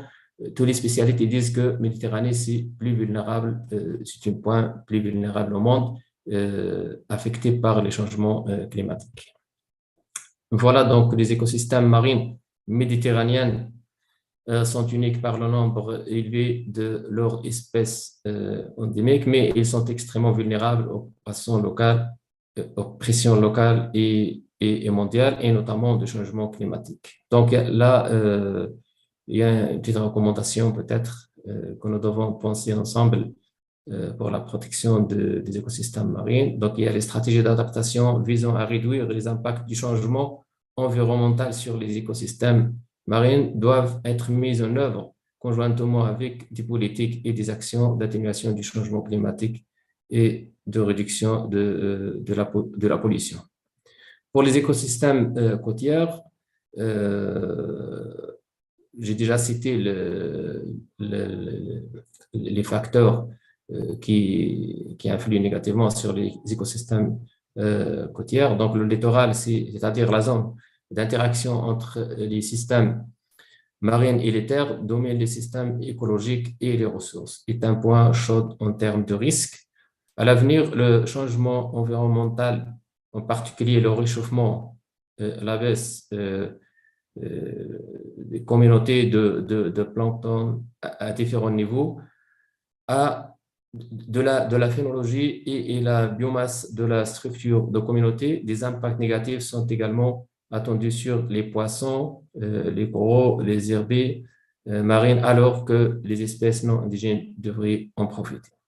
Voilà, donc le développement d'approches plus intégrées permettrait de détailler les politiques d'adaptation pour l'ensemble de la Méditerranée en impliquant une gestion fondée sur les écosystèmes, en identifiant les synergies et les conflits, en intégrant les connaissances et les institutions locales. Troisième axe, en ce qui concerne les écosystèmes terrestres, le changement de biodiversité terrestre dans le bassin méditerranéen au cours des 40 dernières années ont été plus rapides et importants que dans la plupart des autres régions du monde. L'urbanisation et la perte des prairies sont des facteurs clés de la dégradation des écosystèmes dans la région. Depuis 1990, l'abandon de l'agriculture a conduit à une augmentation générale des eaux poissonnées de 0,67% par an sur l'ensemble du bassin, avec de fortes variations entre les rives nord et sud de la Méditerranée. Au cours du XXIe siècle, un climat plus aride est une pression humaine, et une pression humaine accrue devrait avoir des impacts importants sur la biodiversité terrestre, la productivité forestière, la surface brûlée, les écosystèmes douces et les agrosystèmes. Donc, il existe pour la plupart des écosystèmes des options de gestion permettant d'amélioration du changement environnemental. Voilà. Donc, ça, en ce qui concerne les ressources de la Méditerranée, et bien sûr, ils ont un impact sur la société. Et quand on parle de la société, on parle sur trois axes en général, c'est le développement, la santé humaine et la sécurité des personnes. Donc, pour le développement durable vise à répondre aux besoins des générations actuelles et futures, donc les générations actuelles et futures, en utilisant les ressources naturelles d'une manière permettant à les préserver et les manifester, et donc garantir l'accès équitable aujourd'hui et à l'avenir. Pour éviter toute perte de bien-être pour les générations futures, les stratégies de durabilité devront améliorer au même le bien-être et la durabilité environnementale.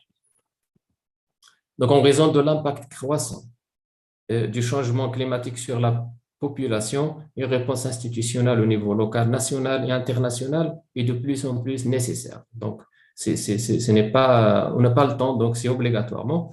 Donc, cela implique d'atténuer, d'adapter et de réguler l'action des entreprises commerciales et autres multinationales, tout en prenant en compte les questions relatives aux droits de l'homme.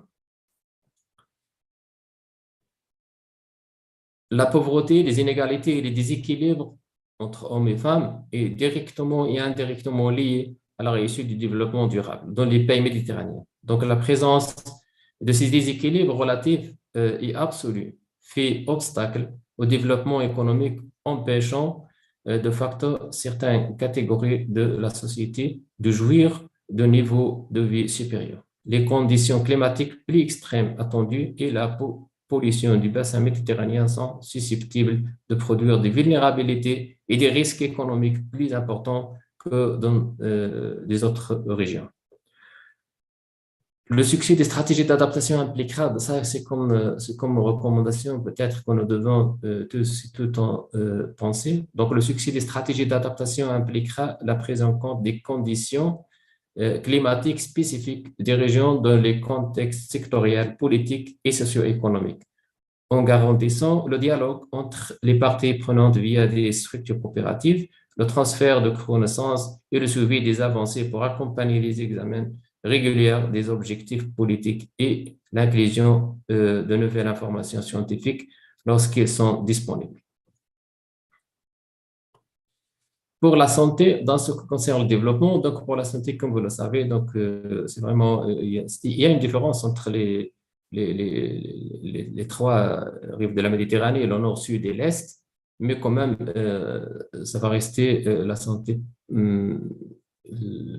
touchée directement ou indirectement par ces changements. Donc, dans des plans de prévention, ça c'est comme des recommandations que les spécialistes et les chercheurs dirigent vers les décideurs. Des plans de prévention relatifs à la santé humaine doivent être développés en prenant spécifiquement en compte les risques liés au changement climatique. La plupart des mesures d'atténuation et d'adaptation par rapport au changement climatique présentent des synergies avec d'autres problèmes de santé publique, notamment la pollution de l'air. Donc, les pays méditerranéens doivent renforcer la collaboration transfrontalière dans la mesure où l'adaptation à de nombreux risques sanitaires nécessite une collaboration qui dépasse les frontières et qui s'étend aux différentes parties du bassin. Et dernièrement, pour la sécurité des personnes, donc la culture est un facteur essentiel. Perdona, tienes 5 minutos. Perdona. Ok, d'accord, allez.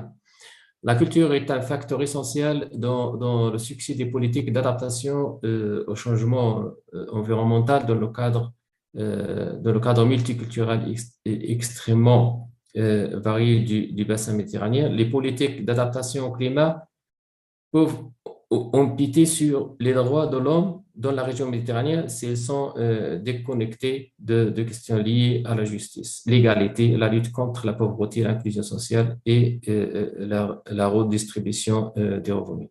Donc voilà, c'était ça ma contribution dans ce congrès. Nous devons tous et toutes penser à la gravité vraiment de la situation actuelle et penser pour les générations futures. Dernièrement, je partage avec vous cette image. Peut-être il y a des recommandations à prendre en considération.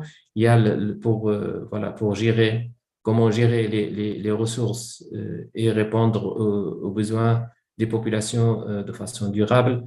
Bien sûr, les ressources, donc quand on parle de l'exploitation des ressources, il y a toujours le conflit d'usage, le changement global et l'exploitation de plus en plus importante du fait de la croissance démographique et du développement. Alors, quelles sont ces ressources? Il y a majoritairement sont des ressources fossiles et sont inégalement réparties et disponibles. Et des fois, il y a l'inaccessibilité de certaines personnes à ces ressources. Donc, pour une exploitation plus durable, bien sûr, il faut penser répondre aux objectifs du développement durable, surtout l'objectif 12 de millénaire, et l'augmentation de la part des énergies renouvelables, nouvelles formes d'habitat et de mobilité et les politiques d'aménagement du territoire. Voilà, donc c'était ça ma contribution. Merci beaucoup, Ali. Je crois que j'ai respecté le temps et merci pour tout le monde. Gracias a usted, señor Jesús. Me ha sido realmente un placer estudiar un análisis tan complejo como es la distribución de recursos en el Mediterráneo, que tiene su vertiente biológica, su vertiente energética, su vertiente ecológica. Y aunque sea un campo muy amplio y complejo, es un orgullo poderlo haber visto en una perspectiva tan concreta y sintetizada. Muchísimas gracias. Antes de continuar, quisiera dar otra vez el turno de comentarios. Si alguien quiere hacer algún comentario sobre la ponencia de Jesús.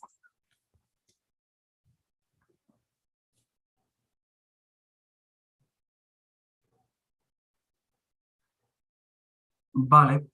Y si no hay ningún comentario, entonces podríamos pasar al siguiente ponente, aunque realmente el discurso de Jesús merece discusión, porque este congreso se llamaba Música y Ciencia, Repartición de recursos, la ciencia de los materiales. Por una parte teníamos el sistema de materiales, que ya lo hemos discutido desde el punto de vista científico y práctico, pero el punto de recursos hasta ahora no había sido tratado en detalle, salvo algunas pinceladas que han dado algunos usuarios. Por lo tanto, gracias nuevamente a Jesús. Ha sido un placer esta presentación, que será publicada y discutida en la memoria. Vale, Tenemos aplauso por parte del público. En YouTube estoy viendo si hay algún comentario. Bueno, si no hay nada, entonces vamos a ir a nuestro siguiente participante.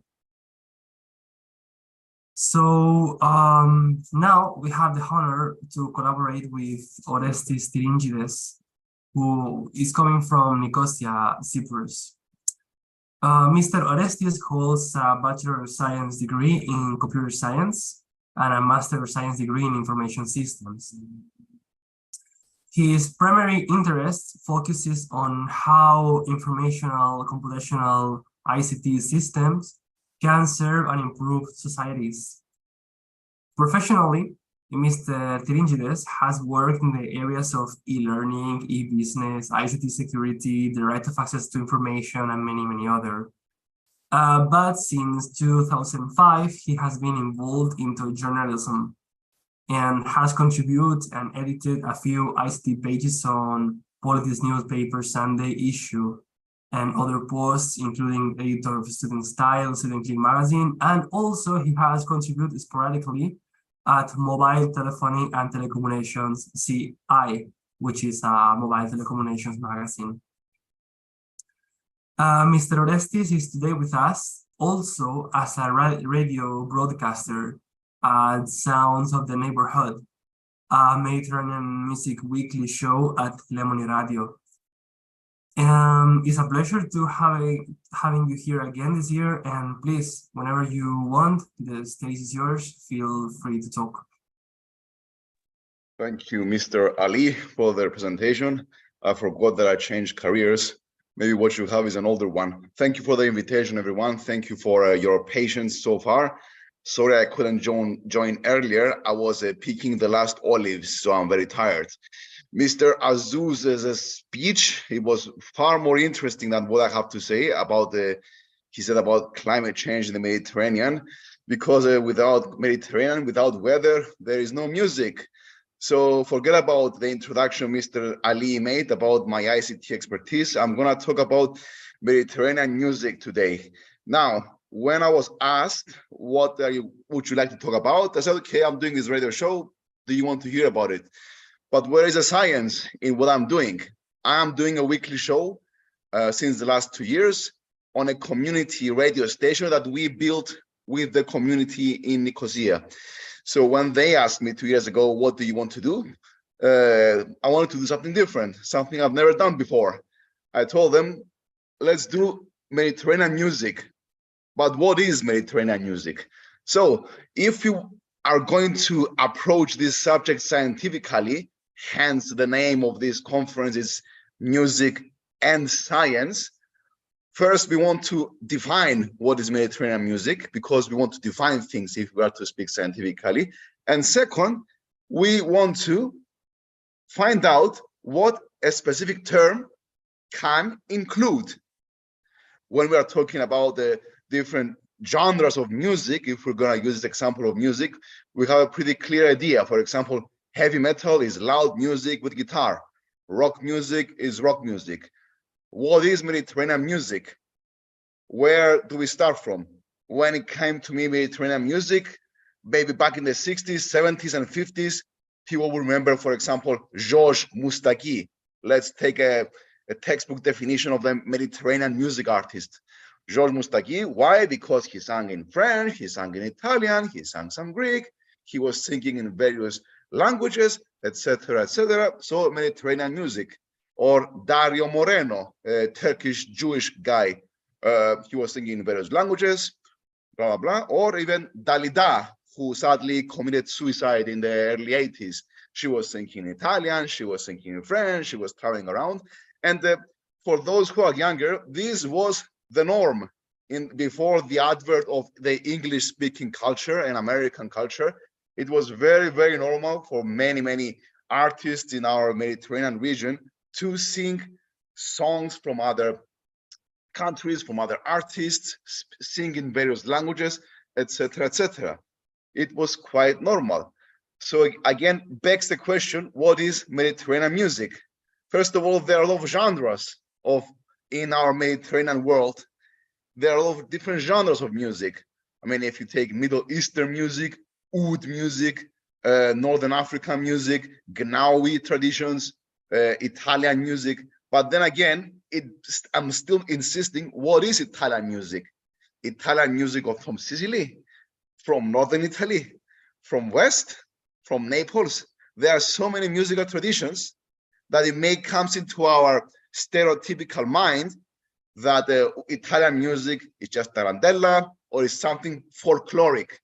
In the old times, if we're talking about the music from Mediterranean and it was popular, it would isolate a few musical pieces in a folkloric context and present it like music from Greece.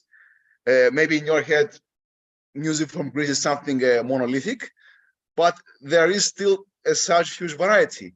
And don't get me started on music from Turkey on that.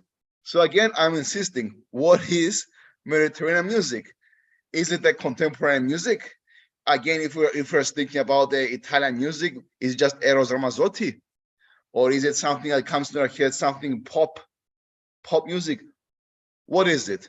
Or is it maybe the Umayyad Arabic kingdoms in the southern Sicily? Maybe it was 500 years ago. Then again, begs the question, is music from 500 years ago, 1,000 years ago, 1,500 years ago, Mediterranean music? Or and how far back in the past can we go? Will we go to the Bronze Age cultures of Ugarit, of the city of Ur in the Mediterranean, Byblos? Where are we going? There is the joke that is, unless music is recorded somehow, there doesn't exist. But in the last 150 years, we did find music from Ur, from Ugarit, from the Bronze Age kingdoms. And they had music notations, and we were able to reinterpret that music. And so much more music that we lost forever. So I still haven't said anything. Let's move on. So Mediterranean music, from my perspective, I wanted to do a radio show, and I needed to see how I'm going to contextualize it. Meaning, very simply, what am I leaving out? What am I putting in? Is Mediterranean music, should we just take the traditional music? So this means, again, go back to the folklore and call that Mediterranean music? Should it be something that is intellectual? Should it be something that is maybe from the 70s and revolutionary and combined with political movements? Okay, how about pop music? I mean, I remember one of my some leftist elitist friends, they would consider to be pop music, Italian pop music of the 80s is not Mediterranean music, which to them I told them, go to hell. It is Mediterranean music because I say so. So as a benevolent dictator of my radio show, I decided to go inclusive. Then again, how deep into the sea, into the mainland can I go? For example, can I play Bulgarian music into my Mediterranean show? Bulgaria doesn't have access to Mediterranean Sea, but it did have. Slavic peoples were everywhere, even if there wasn't a state, a modern state called Bulgaria.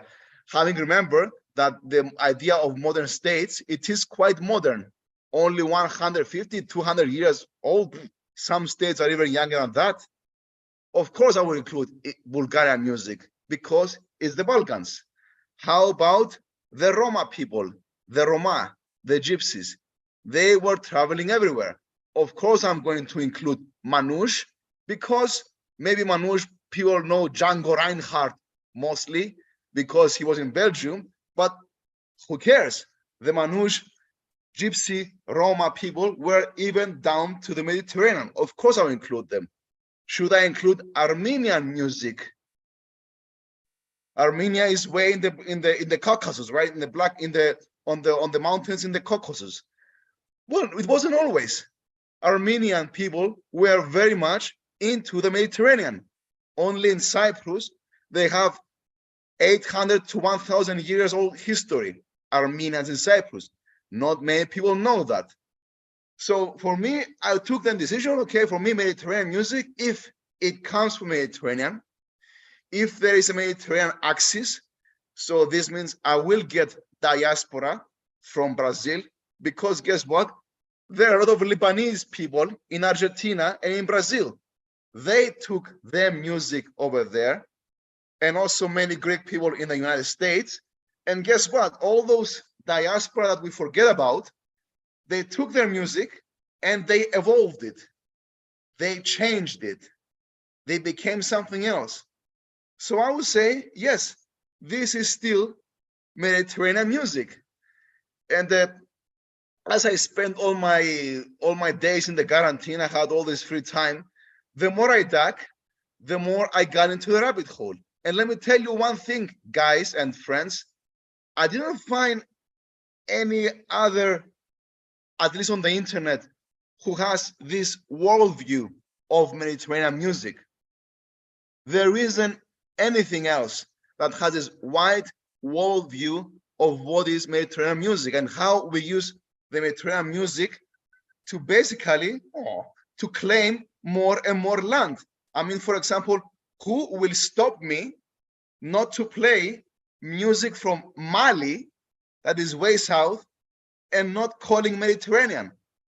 The historical and cultural continuum of many, many centuries cannot be overwritten by some random border in the desert south of Libya or south of Morocco. It cannot be overwritten. I, of course, include them.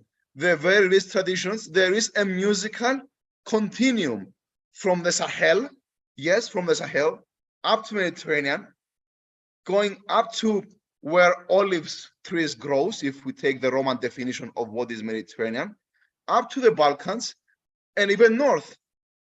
So I invite people, and I mean everyone who is interested, to claim, I'm inviting you to claim our common heritage of Mediterranean music, because there isn't much point of view from his perspective.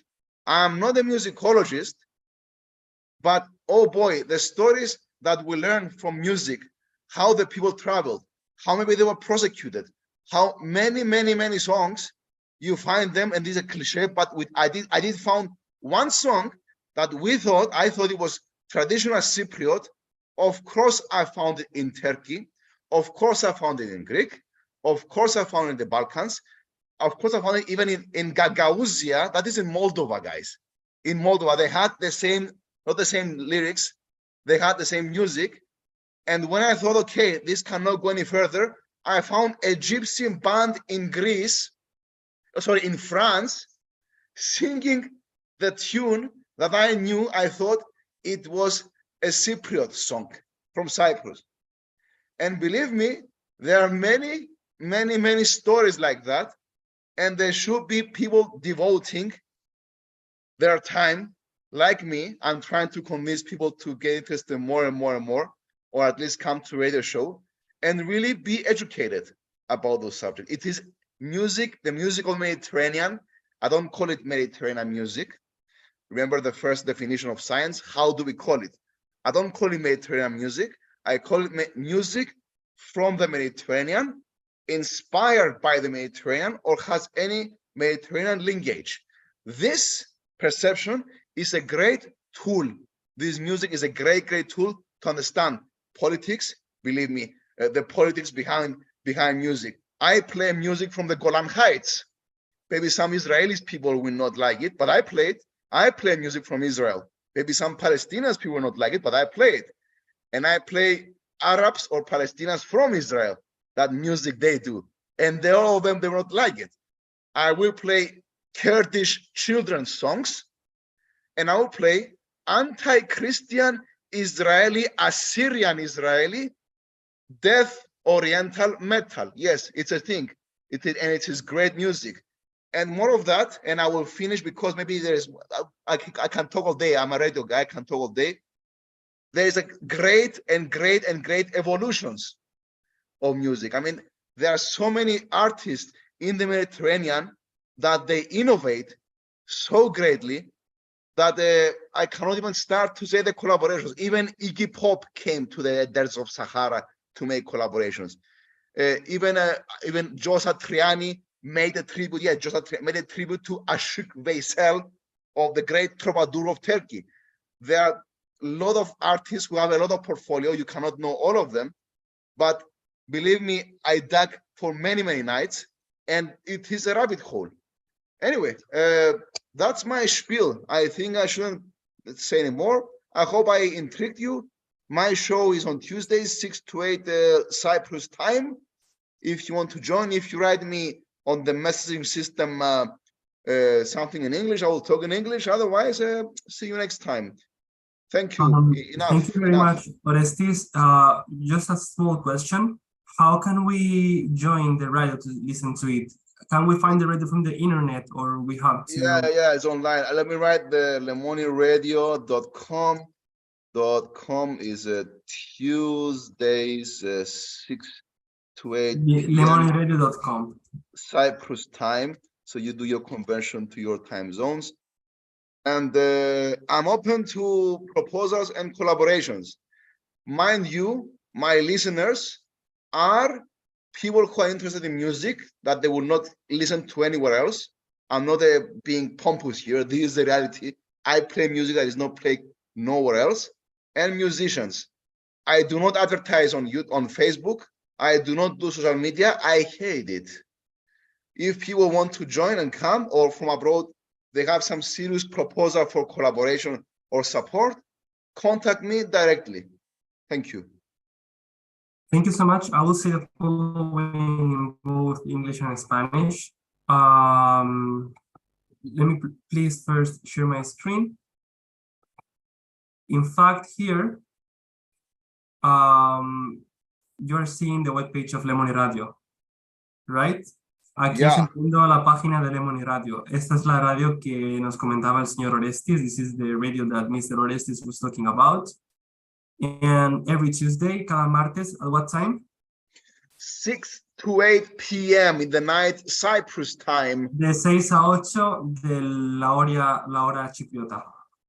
So, as a way to continue, Lemon Radio, I want to make an example of this song that maybe you already know, Katidim, which for me is a union of the whole Mediterranean. Esta melodía, Katidim, es una melodía que, bueno, aquí está la partitura, here you have the partition, but every single country, todos los países, claim to be its own song. Dicen que es su propia canción.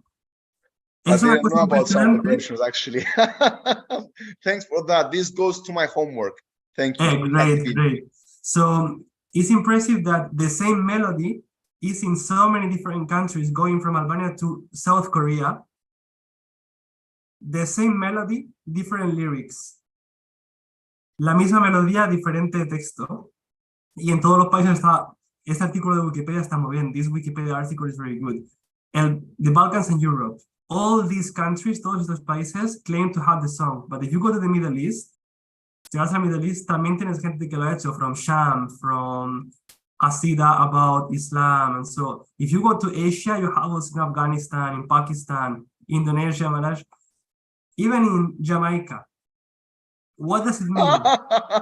Great. Can we say this is a Mediterranean music?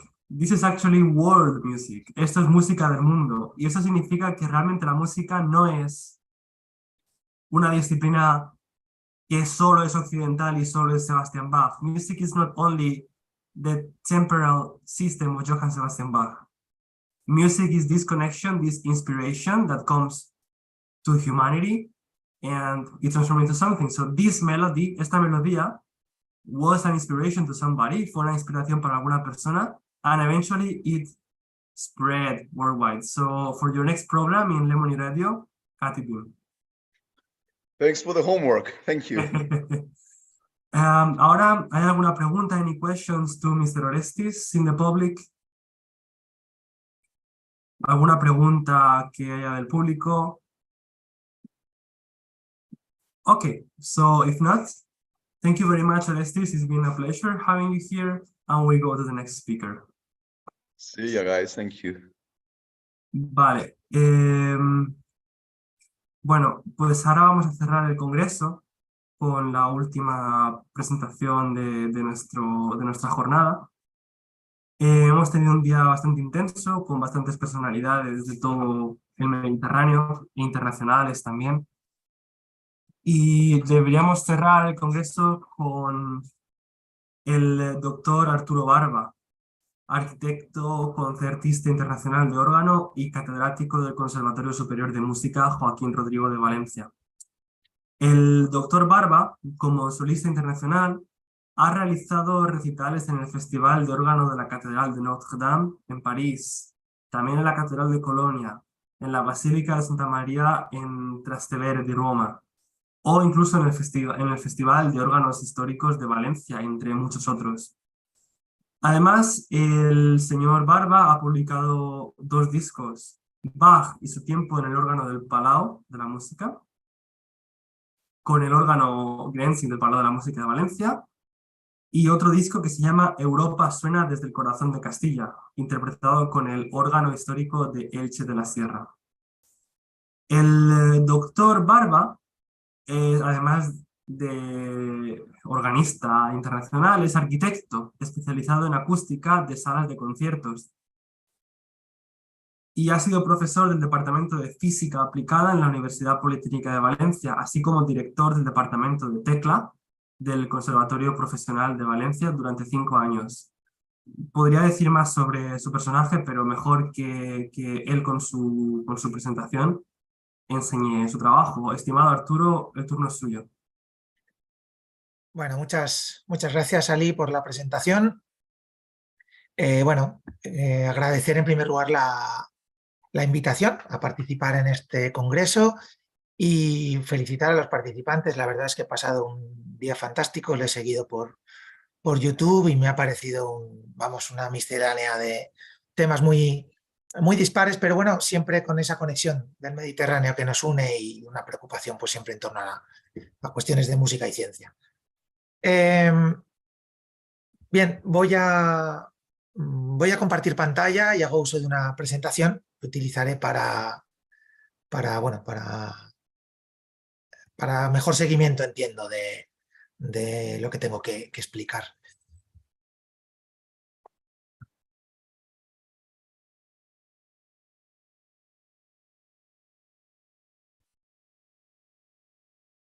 Vale, entiendo que se está compartiendo. Perfecto, se ve muy bien. Perfecto.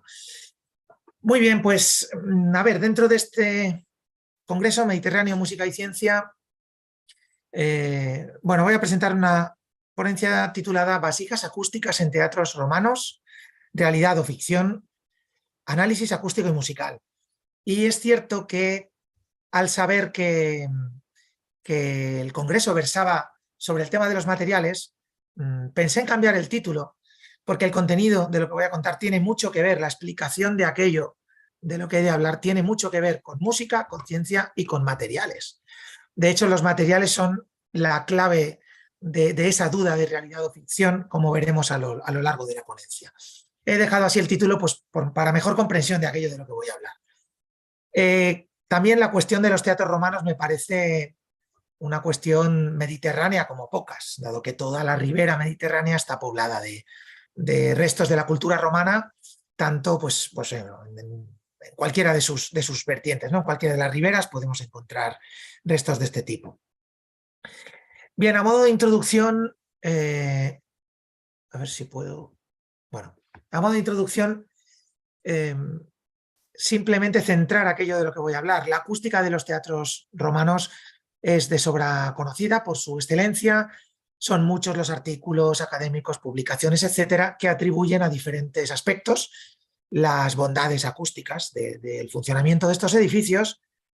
No procede a entrar por la duración de la ponencia.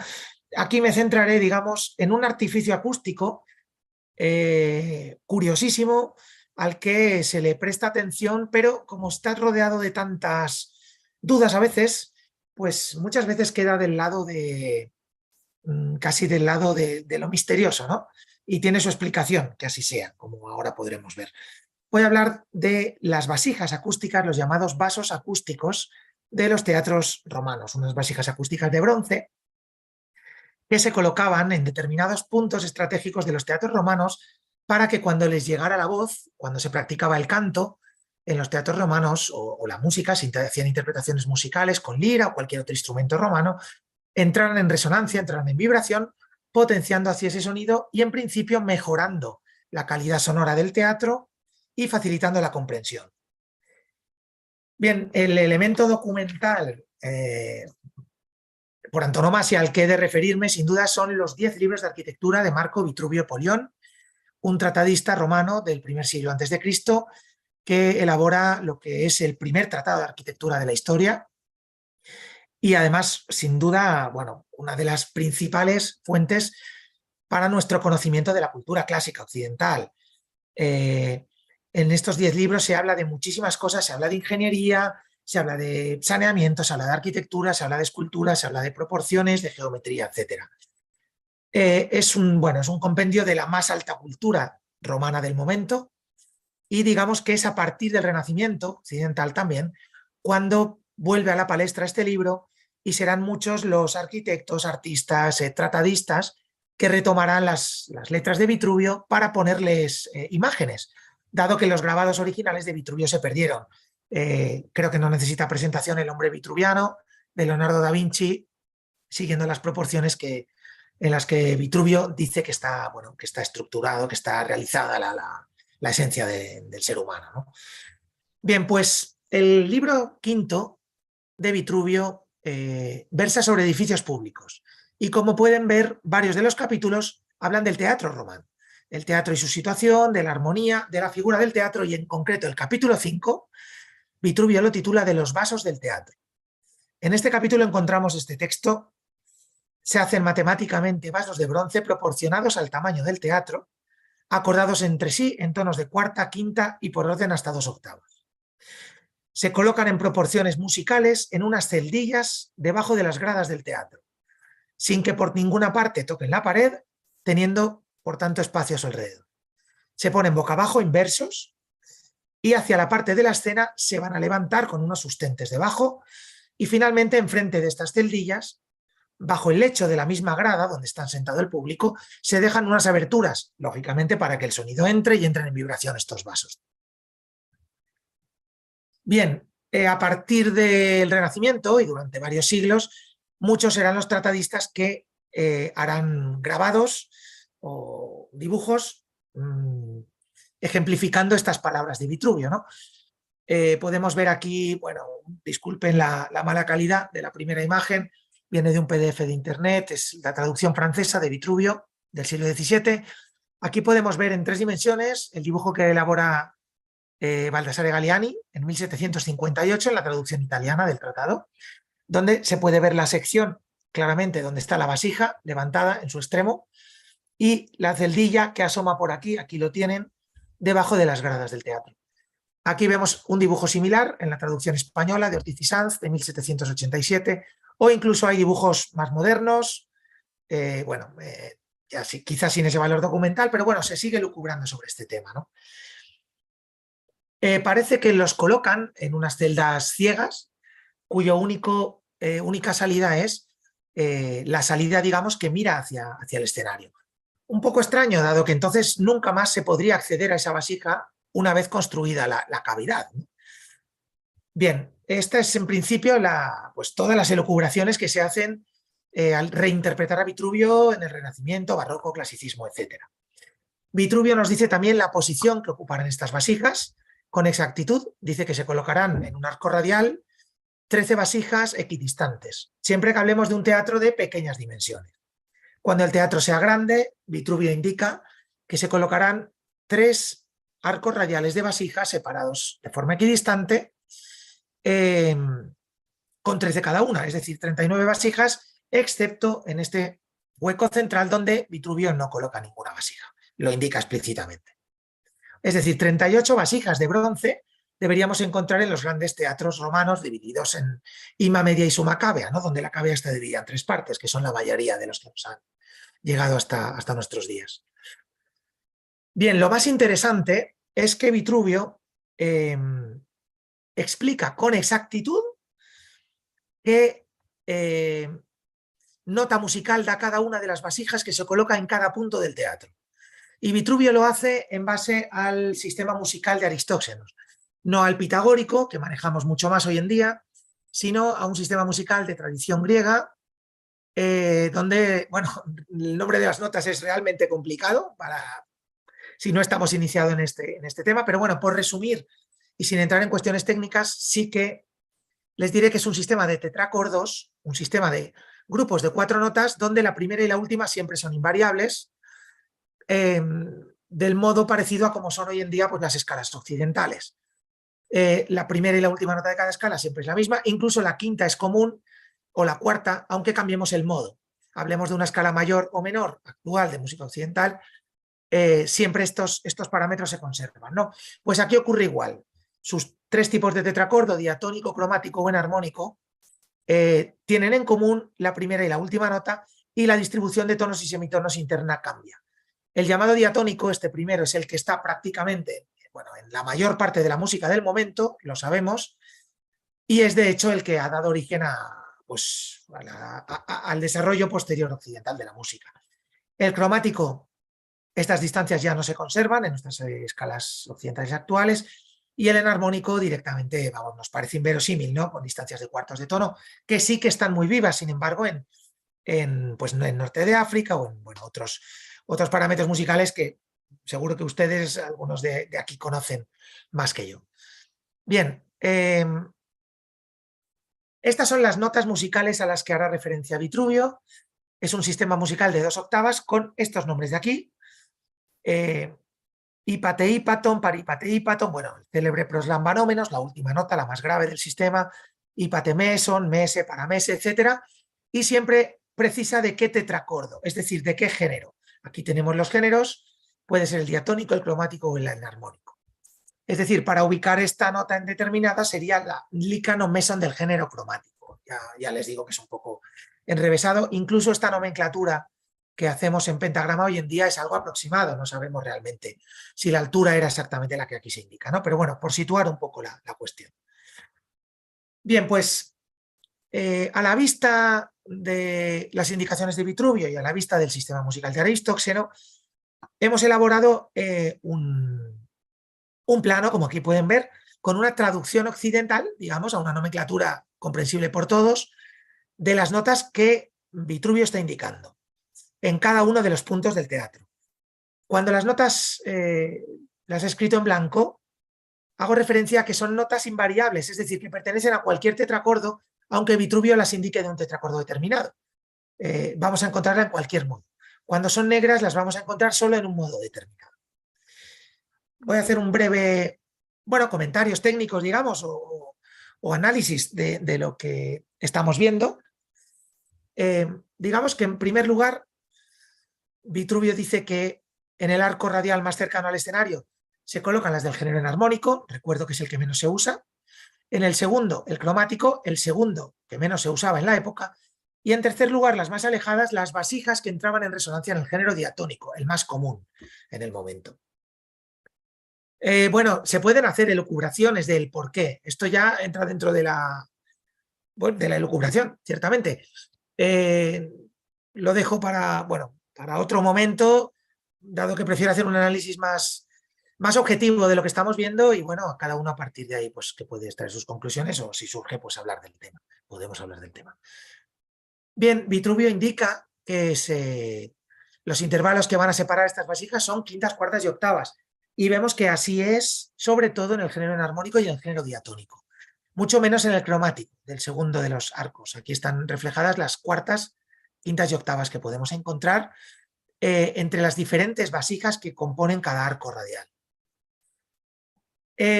Esta forma de orientar el análisis que he realizado me parece particularmente notoria, dado que queda muy patente que toda la parte central del teatro romano y todo el primer arco de vasijas, es decir, toda la gente que está en el tercio central más cerca y toda la zona más privilegiada del teatro, las vasijas que se colocan en ellas son de notas invariables, es decir, se esté cantando en el género que se estuviera cantando en ese momento en el escenario, estas vasijas entraban en resonancia.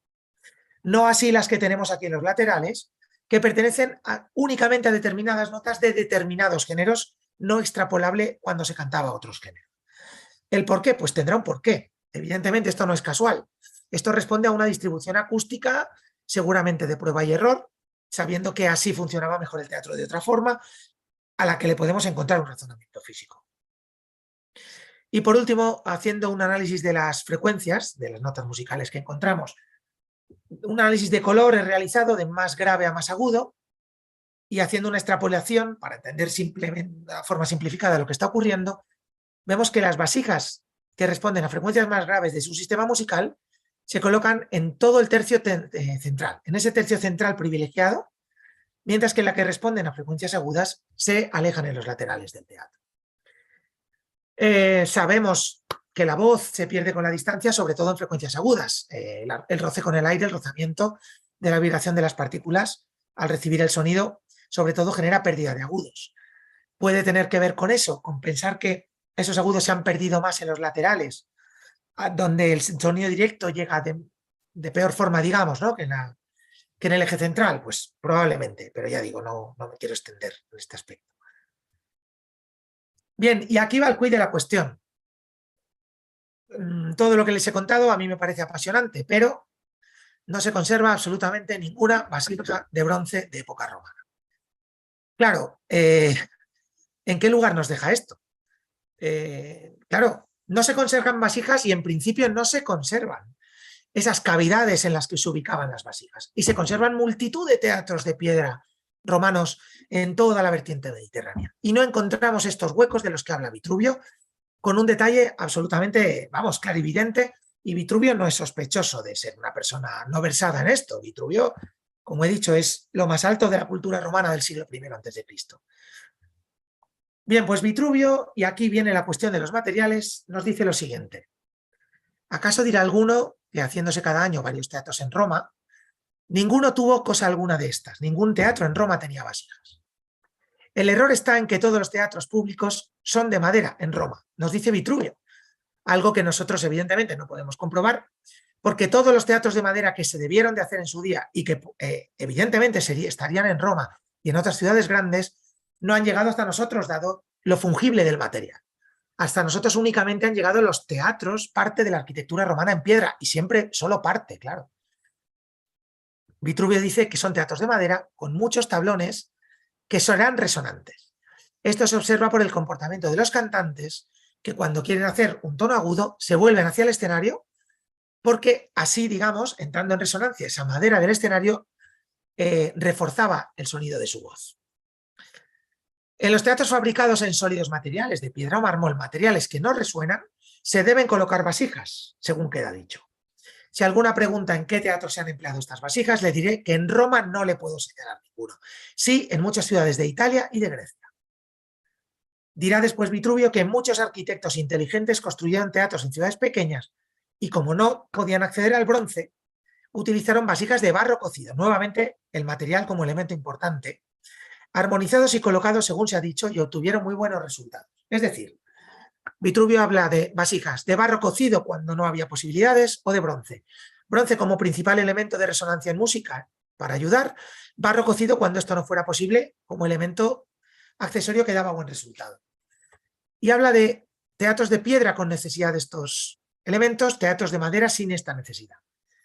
Bueno, el misterio no está resuelto en absoluto, porque no tenemos, repito, ningún teatro romano en el que podamos decir, aquí están esas vasijas de las que tanto nos habla Vitruvio.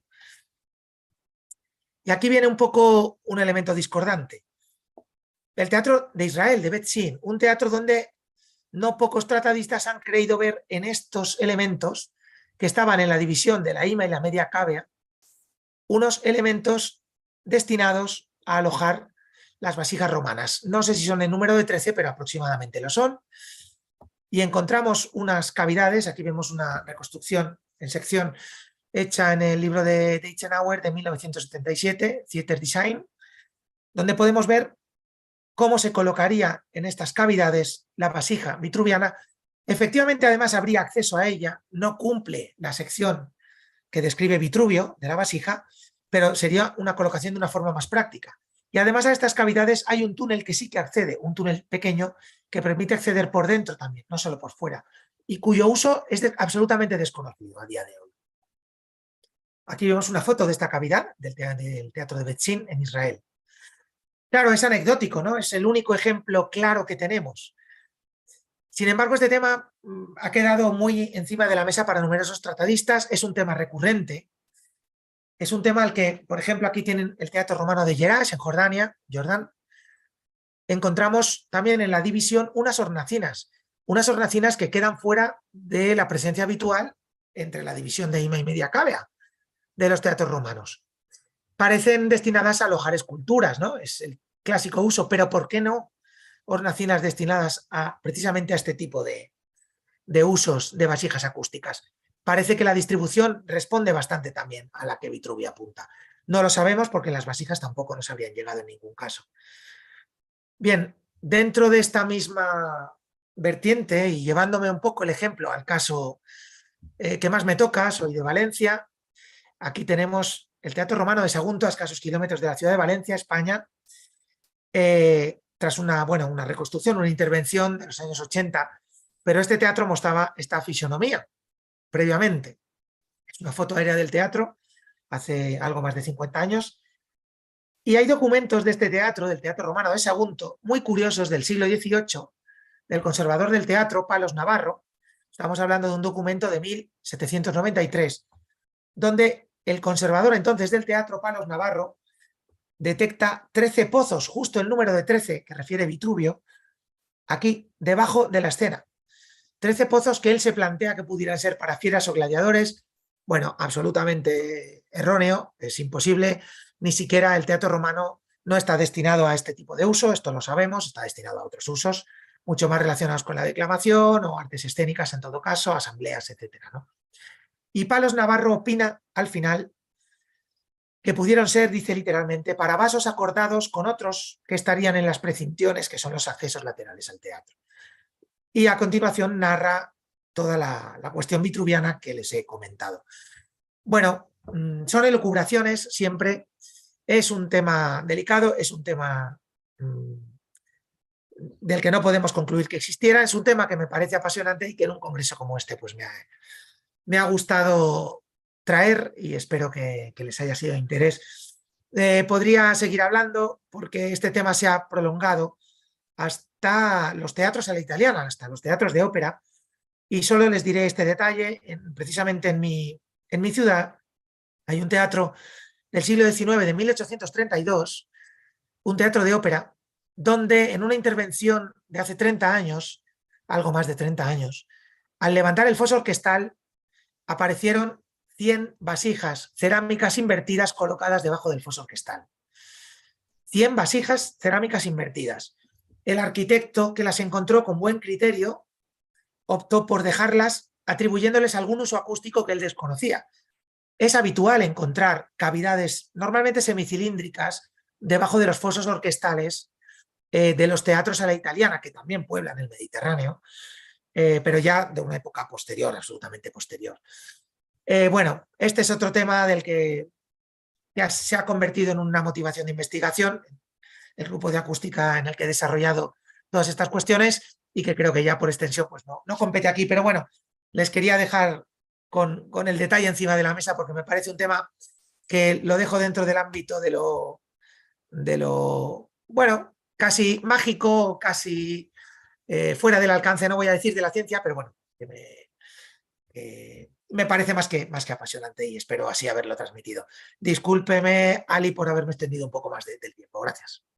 Que va, ojalá se hubiese extendido más. Qué maravilla, muchísimas gracias. Realmente es un tema apasionante sobre el que realmente yo no tenía ni idea, no sabía que tal misterio existía y hace a uno pensar, ¿no? Como a veces alguna idea brillante nunca se hace. ¿Cuántas ideas habrá así en el mundo que nunca se han hecho o que se han hecho y no hay evidencia de que... Me gustaría abrir un turno de intervenciones si alguien quiere discutir la ponencia de Arturo. If anybody wants to make any comments.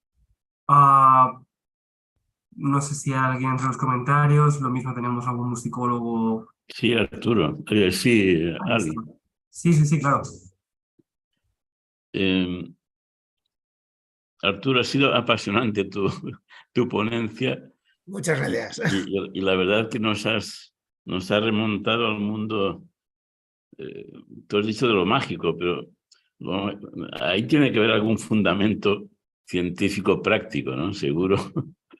Y la pregunta, Arturo, es si nunca se ha hecho en laboratorio un intento de simular algún escenario y ver su resultado acústico con estas vasijas, ¿no? O con algo similar a las vasijas. A ver, bueno, sí, disculpe, no sé si había terminado la intervención. Sí, sí, sí. Bueno, Vicente, gracias por la pregunta. Pues a ver, sí que ha habido intentos, pero quizá más enfocado a la cuestión que ha dejado al final encima de la mesa, hacia los teatros barrocos. Ahí sí que he visto algún estudio similar, algún estudio de laboratorio. La cuestión es que hoy en día, con la ciencia en la mano, sabemos cómo se comportan estos materiales. Quiero decir, sabemos cómo puede comportarse una vasija metálica. Una vasija metálica hay dos opciones: o que actúe como un resonador de Helmholtz, que se llama, es decir, que actúe de forma absorbente si por dentro se le da un acabado absorbente. Y entonces el efecto sería al contrario, eliminar ciertas frecuencias, pero no era el caso. Esto es un artilugio acústico, digamos, que se desarrolla en el siglo XIX, es todo de lo que estoy hablando. O que entre en vibración por simpatía, por resonancia. Es decir, la vasija tiene unas propiedades determinadas, emitirá una serie no armónica, pero entrará en vibración con determinadas frecuencias. La vasija se le deja abierta a la vibración, porque se levanta un extremo de la vasija, y cuando le llega una onda sonora que el número de veces de la frecuencia determinada que esté sonando percute, digamos, el borde no, todo el entorno de la vasija entra en resonancia. ¿Qué produce esto? Esto puede producir que la vasija esté emitiendo o potenciando ese armónico. En mi opinión, no mucho más. Es decir, me cuesta pensar que estas vasijas pudieran, por ejemplo, como dice Vitruvio, mejorar la comprensión de un texto. Porque puedes potenciar una frecuencia, pero no entiendo que una vocalización la pudiera mejorar nunca. Con la música quizá pueda ser otro tema. Pueden potenciar y dar color, o sea, una modificación tímbrica de cierto tipo de música. Bueno, a la respuesta, Vicente, no me extiendo. La respuesta, si se ha hecho esto en concreto, que yo tenga noticia, no. En escenario o emulando algo así, no. Ahora, sí que está bastante estudiado cómo se comporta un elemento metálico con una forma determinada abierto a la vibración, ¿no?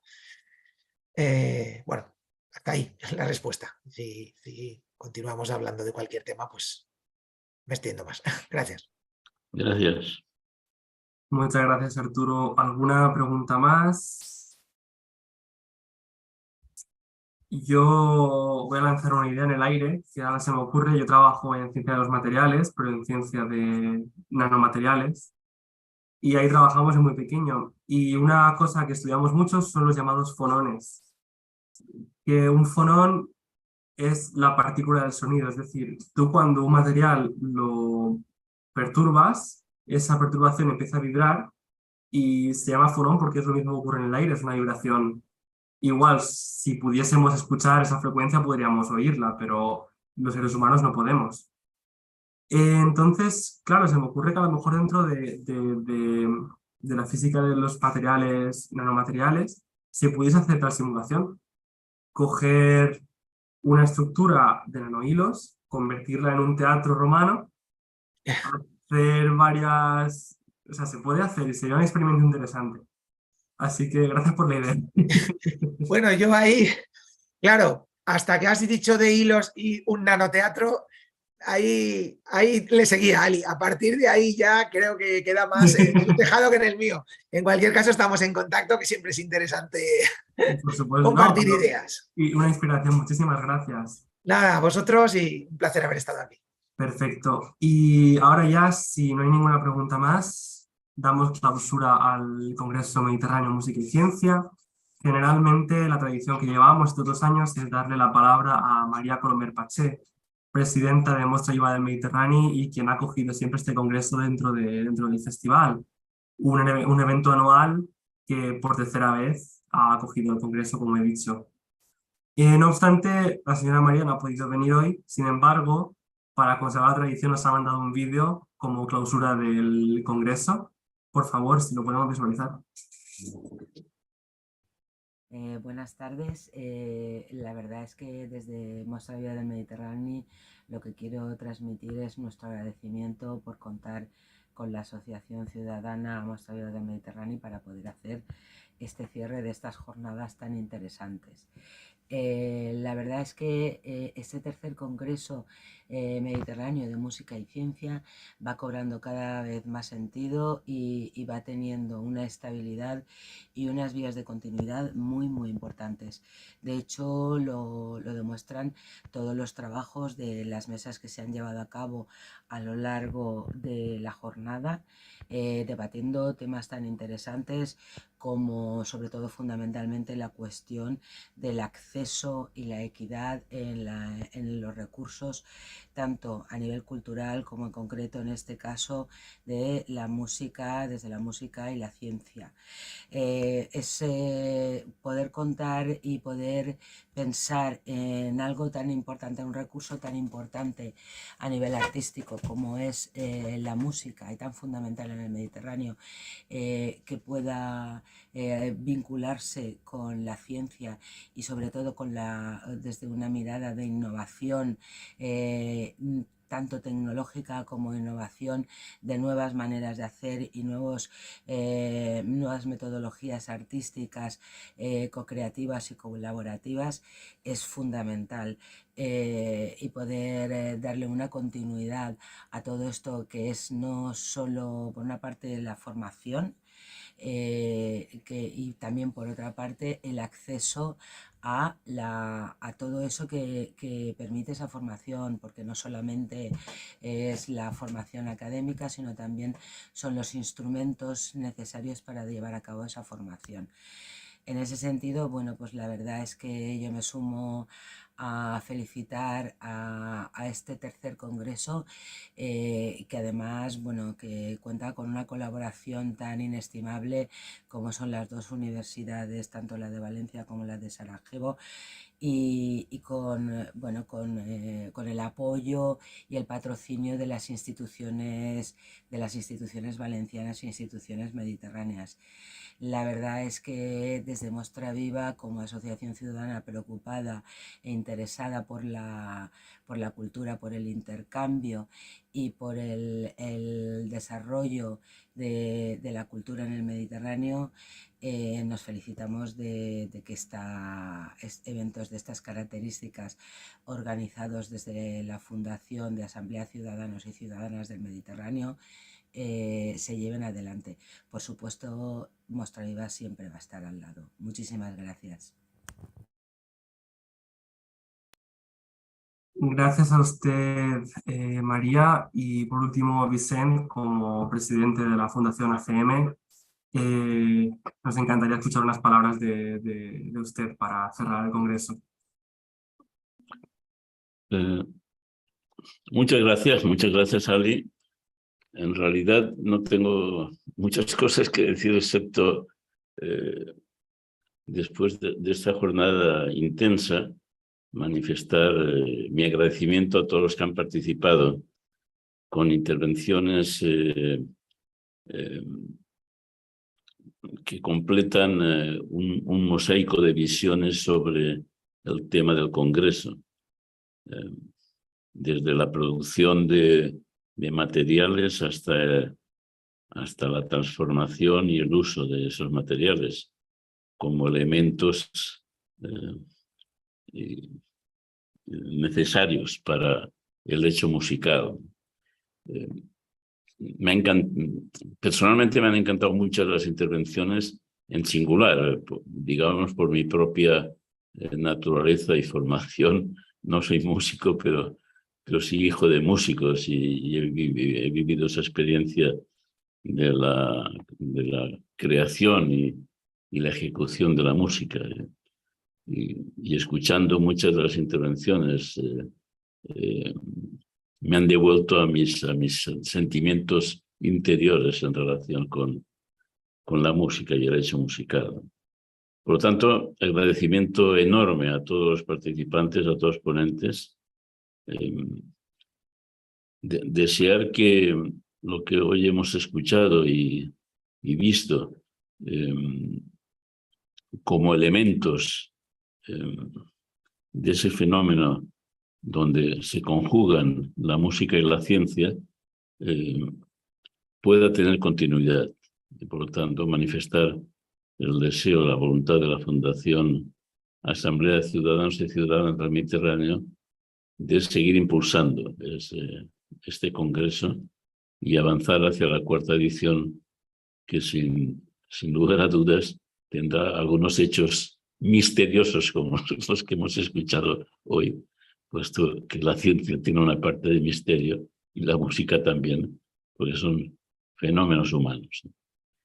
Gracias, por tanto, gracias, Ali, por tu coordinación, gracias a todas las personas que desde la Fundación ACM han organizado este evento. Gracias también a los técnicos que están haciendo que algo que no es físico, que no nos podemos tocar, pero sí escuchar y ver, funcione, y ha funcionado todo de maravilla, y desearos mucha salud, mucha vida y un gran futuro para todos. Gracias. Gracias a usted.